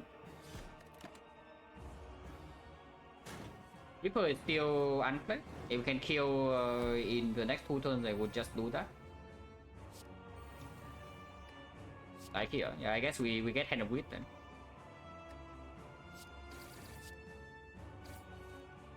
No armaments, and now even if I draw, I cannot do armaments with Hand of Greed, so I just do Hand of Greed. Hand of Greed is fine. Like the max HP is not super impactful, but the goal might actually push us over the edge. When they have 167 already. So yeah, Dreamcatcher rest plus 2 max HP and another 15 current versus a Pommel Strike upgrade. If I have a second Bloodletting, I would like the Pommel Strike upgrade. As of now, in the heart, this upgrade actually doesn't matter too much. It's good in the Spear and Shield fight. But resting for 17 is also good in that fight. I mean, of course, if the Spear and Shield fight goes well, we leave the fight full HP. Because we have dual wheel Reaper Exu. Or to be dig? Yeah, I would dig. I would absolutely dig. But we probably rest. Rest for 50. Wait. But that is terrible. With my sustain, because sometimes I don't actually get to do a wheel Reaper. Sometimes I just have to get out of there. and play the hard fight with like 120 HP, I would actually just do that before taking a million damage. We don't actually have block to store there. But yeah, this is like one of the worst barricade Act 4 I have ever seen. You don't really encounter a bad barricade in late Act 3, Act 4 very often, but here it's completely awful. I say that and then we see Feel No Pain in the shop and suddenly it's good, because we have Pin Fire, we have Elixir. Our uppercut, don't love it. We have the blind already. And maybe the toolbox gives us another blind. We can also just see Shockwave in the shop. And this needs to be upgraded with armaments before it's actually impactful in the hard fight. Weakness 1 also doesn't actually play so well, yeah? Because anytime it lands on the disarm or the Dark Shackle's turn, the weakness doesn't block anything. Also up against +2. Oh. Oh. Yeah, the 135 gold, guys. The 135 gold we tossed away in Act 1. Just saying. Pablo is surprisingly bad. I mean, I say bad, but it's still pretty good. It's not as good as usual. I take the second Rupture Plus, right? There's no way you can tell me Rupture Plus is bad here. When half of Block Fan is doing the freaking Reaper. And yeah, again, like Rupture Plus also gives us a reboot. It's not like Rupture Plus is just competing against the puzzle. Rupture Plus is bad here, yeah. But once again with the Infinite Wisdom. Remove even with double Rupture it still has to be DK, right? Because DK unblock is just losing us one card. Yeah, sure, the advanced strength a little bit, but we don't need that. With 2 Ruptures in play already and the Brutality being in it. And yeah, we already know the Nuvudo is gone, so there's no... The only reason this would be somewhat better than the strike is that we know that we get second win immediately after this. Probably not. I can take a Body Slam on sale, yeah, pretty terrible.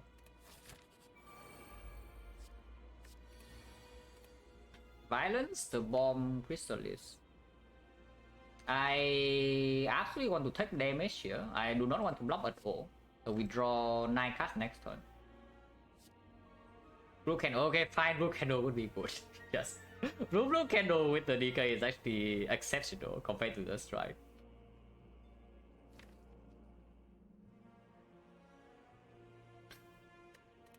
Yeah, what is better here is Neighbor the Bomb.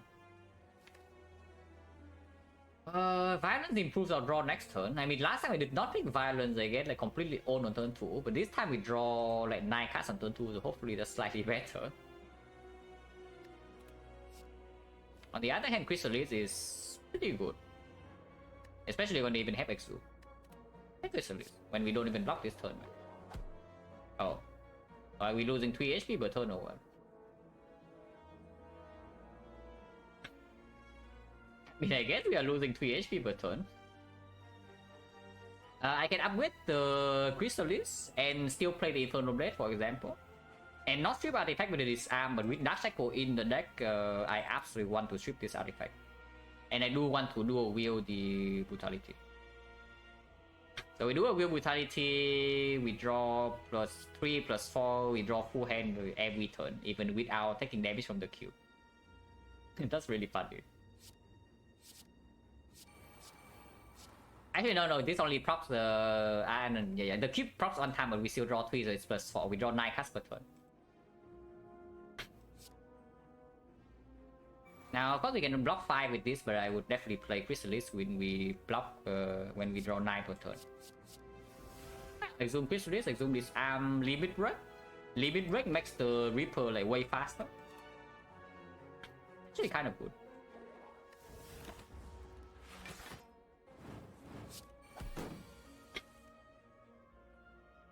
My hand is full.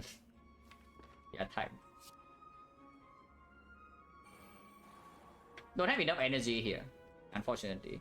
We can do Barrier Power through Fiend Fire. That blocks a pretty decent amount. There's still Bloodletting Plus in the draw power. Yeah, glad we bought the puzzle, absolutely. And see, in top, it needs to land on one of these two though. If it's not on one of these two, it's bad. But still, it blocks for the other line is just doing power through defense. So it blocks for 9 more, but it deals way less damage. And we also get another +2 wound, but in exchange we have to exhume still unused.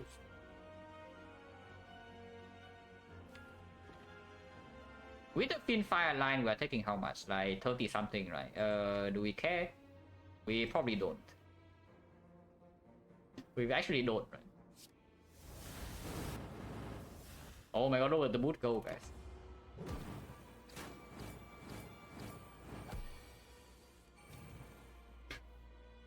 Let's try again on turn 3, and we still have not drawn into our energy yet. Limit break is also at the best spot, fortunately. Yes, here I guess it's okay. Can play limit break immediately, don't think I want to yet. Can I exhume Finfire and kill this right now? So if I do bash into exhume, I have this is only 8 damage, so it's 12 only. 1, 2, 3, 4, 5, 6, 7. Not enough. We need to draw a pot to actually kill it this turn. Hello, choose. And yeah, this here is very cool. I mean, we can also just take this hit to our face. Right? It's not like we are dying or anything. And then we have one Reaper, we have full HP. Yeah, just take this hit to our face, right? Oh. That's slightly problematic. We can redraw into the Reaper, I guess.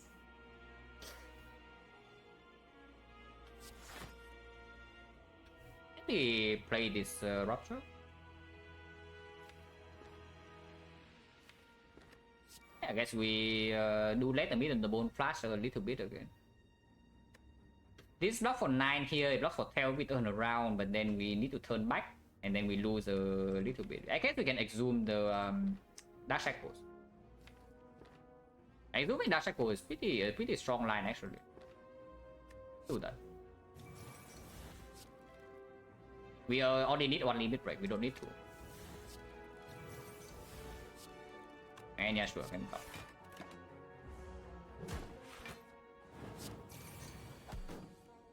Now we just gain a billion strength per turn.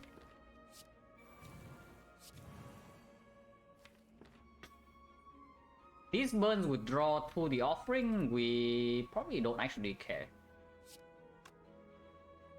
But drawing into offering right now is okay too. Don't get to feed twice if I do that. I probably don't care about feeding twice, I'm just going to get out of here with full HP.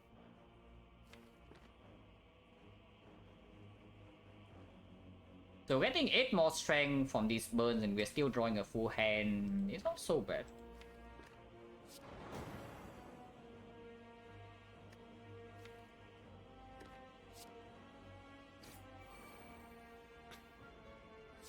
Need to make sure that this thing dies next turn though.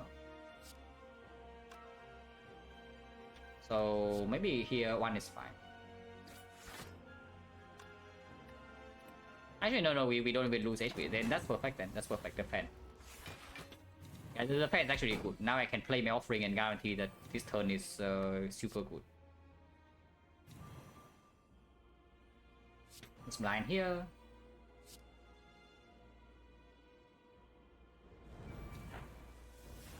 Okay, Reaper here is perfect. So we probably get full HP and also get the double feed. No, cannot. Reaper kills this. Yeah, Reaper kills this, unfortunately. So we need the Reaper to actually full heal from this alone. We have plenty of energy though, maybe we can do it. Reaper is healing 45, that's not quite enough. Whatever, single feed is fine. Single feed is fine, guys. Yeah, I think single feed is fine. We have full HP. Yeah, cringe, so we skip. Your technique for disarm. Yeah, that's very good. Oh, I mean we can do that again, but we can draw 2 cards first. Because if we land on the Rupture, maybe I would like to do that.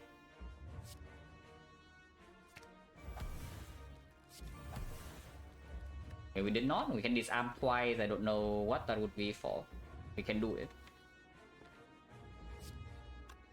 And still do this.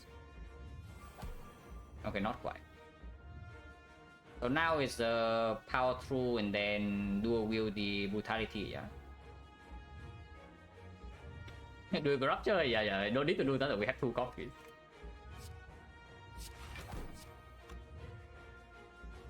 Actually have a full hand, so we need to do this first. And yeah, of course we play 3 HP per turn. And Inferno Blade and take 1, there's no reason to. Could have saved for the other board, probably should have. Yeah, whatever, right? It doesn't really matter. I'm pretty sure it doesn't matter. Next turn I do save for other board. Next turn I do save for other board. I think other board next turn will better. Drawing armaments in here, a little bit cringe. It's fine. Do we elixir this hand? Do we elixir this hand? 1, 2, 3, 4, 5 cards. That's pretty good, right? That's pretty good. And then we can feed fire 1 more time. You can even draw pot before elixir, but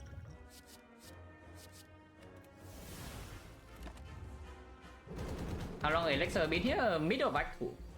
It's like before the automaton fight. And we can just take this full hit to our face, it doesn't actually matter.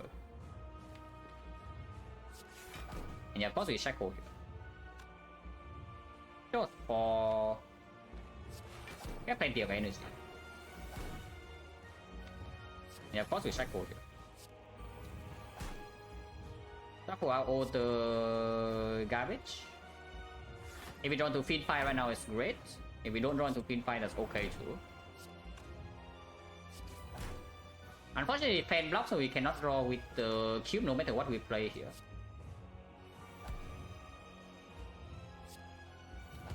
I mean, fight will be over anyway, so like, who cares?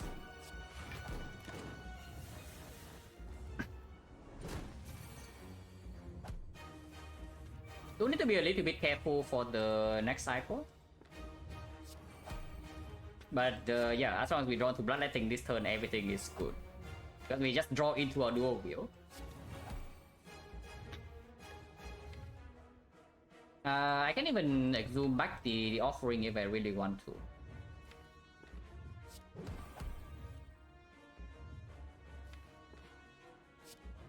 Need to be careful though, if I play this I cannot heal. If I play the Sober Break I cannot heal here. So that we do need to care about. Let's like zoom the offering. Don't actually draw, but we also don't care.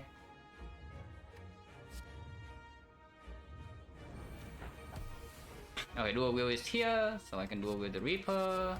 One of them goes down the drain, I don't care either. Heal again. Infire can happen at any point in time. So we just max out.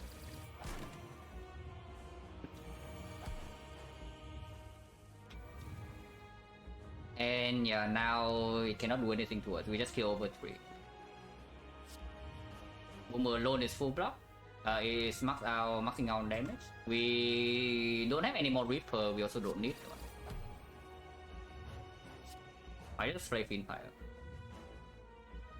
We don't need to. But I would do it.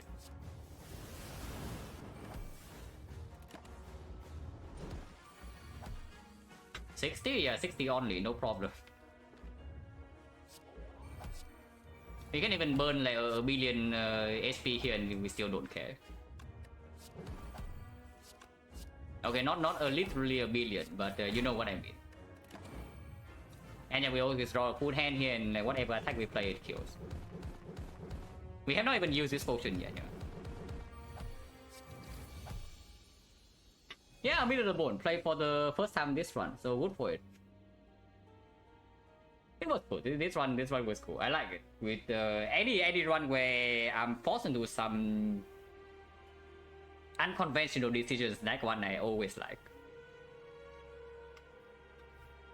And I mean, yeah, you see that flex at the end, it doesn't really do that much, but if you have seen early Act 1 and Act 2, like, this card was actually amazing. Yeah, great enough. Thank you very much for the 730 months or so. Appreciate it a lot. Instant click Act 1 card barricade versus feed. Yeah. Before seeing boss relic, it was I mean, it was not actually that close, but at the time our deck was on 3 up until here. Like, it doesn't really deal damage. Tayo Inoue, thank you very much for the prime sub as well. Appreciate it a lot. Nothing I flex, yeah. This card is probably a little bit underrated, I would say. It's a little bit weird to pick because it kind of requires an upgrade before the numerical value is good enough. And it also requires you to have like kind of a decent amount of draw. But upgraded this thing is like 0 energy, deal like 12, honestly. It's not just that because it connects with 3 attacks, it can connect with 2 attacks with vulnerable as well. And if you pick it in the good spot, it usually is that way. At least 0 energy deal 12 and it can even be stronger later. Like, it's not bad at all.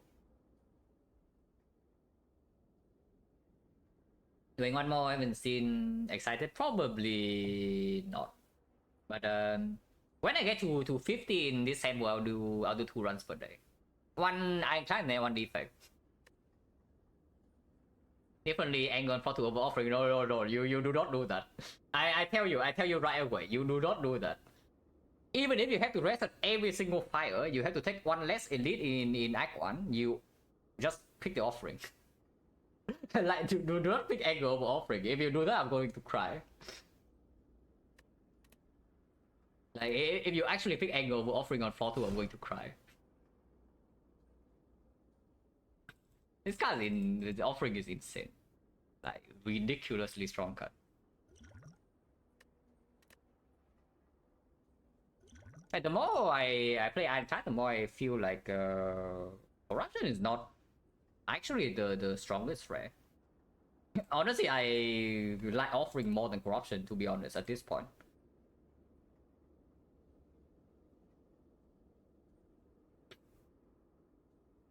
Wait, the run would when we eat the other 2 boss rate from Act 1, I think Bark would do fine though. I think Bark would do completely fine.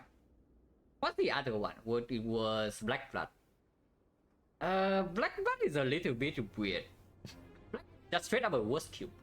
Like, basically, that is what it is. It's just a worst cube. But I think the Bark will do okay. If you were strong, its C tier should be strong. Like, offering, you see it at any point in the run, you're just like, extremely happy. Up until the 3rd copy. 4th copy may be a little bit, but if the automatic, you don't know. You also see that the cube doesn't offer us anything in early act 2. Like, of course, the bug also doesn't do anything either. But at least the bug is strong, way stronger against the elite fight. And this even with the freaking potion use, yeah, we use on potioning, we take 22 damage. Are you kidding me?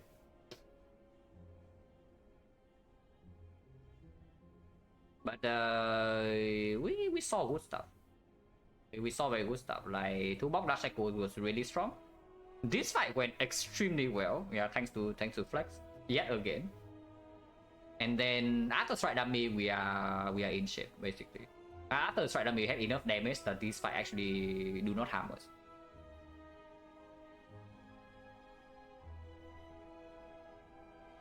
And can sustain default boss squad, yeah. On offering stacks, you don't have any sustain. Not true.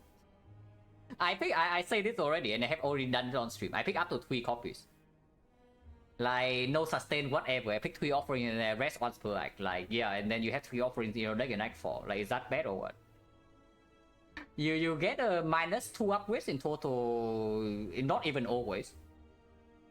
Like assuming you get like -2 upgrades to entire run, and then now you have 3 offerings in order in Nightfall. Like, is that a worthy trade? Yeah, I take that every single run. Even if I have Pyramid, and Pyramid is already where the offering is like at its worst basically. That is ridiculous. Because it's pretty usual that your Ironclad deck is a kind of deck that after you play like 3 or 4 powers, you just win the fight, no matter what fight it is. So this card is helping you in so many ways. Like, it is incredible. And of course it plays with the cube, it plays with the Rupture. And you even have Exhume, so you can get more offerings.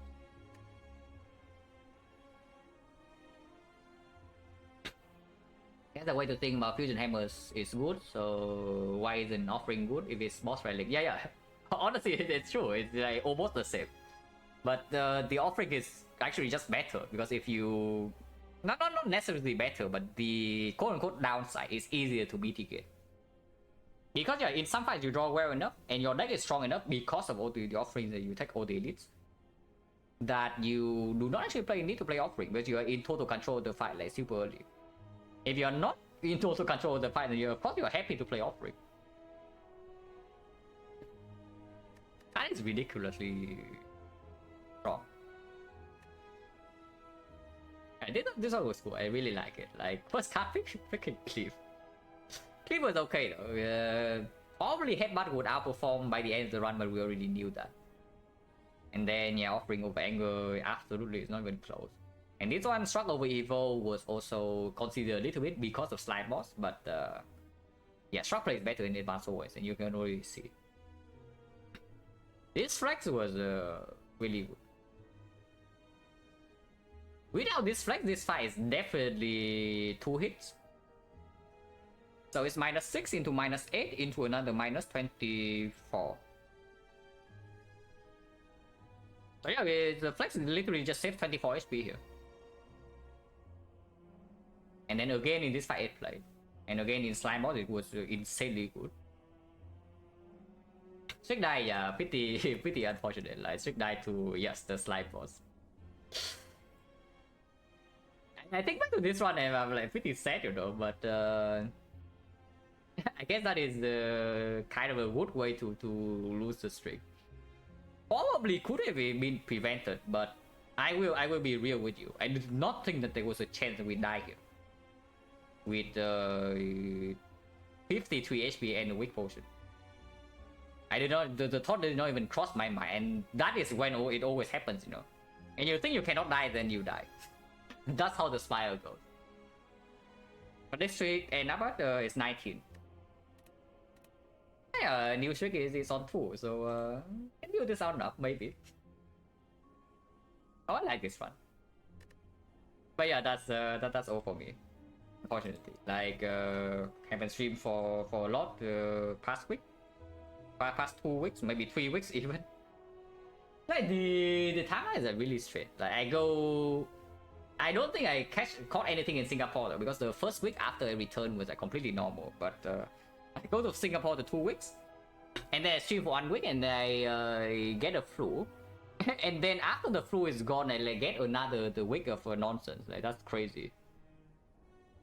Don't die. Yeah, I'm trying. I get my full body checkup tomorrow. Probably need to do one more time. Like tomorrow, I'm going to get like some blood tests, some maybe urine tests and X-ray, like the general stuff. But probably I need to do another one to look into the like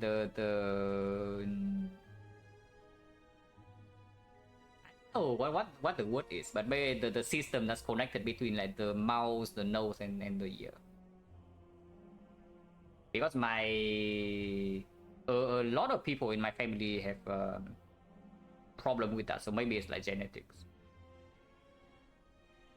Enough, yeah, that looks familiar. Maybe it's correct. Maybe that's the word.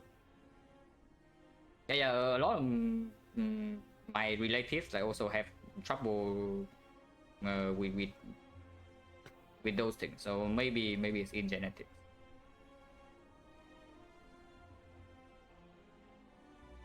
Okay, I'll send you guys somewhere. If there's anybody on. Oh my freaking god, man. Okay, another annoying thing is that I don't know whether Twitch is actually blocked in Vietnam or not, but recently in the past 2 weeks I just randomly cannot access Twitch. I mean, once I'm in, once the page loads is fine, but to get the page to initially load, it doesn't always happen like super easily. Okay, it's here. So yeah, nobody is on. Nobody is playing A20 at least. A20 hard on D5. I can go there. We can go to Mer. Like, are you on right now? Okay, Mer is going online, so we can go there. Oh yeah. Like, it's fine. Okay, we preemptively raid Mer.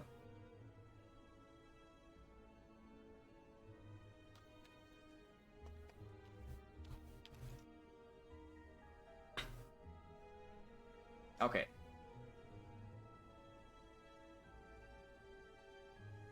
Yeah, thanks for watching, guys, as always. Don't know whether I would be streaming tomorrow or not. It depends on when I get back from the checkup, but yeah, definitely hope to get back to streaming regularly now.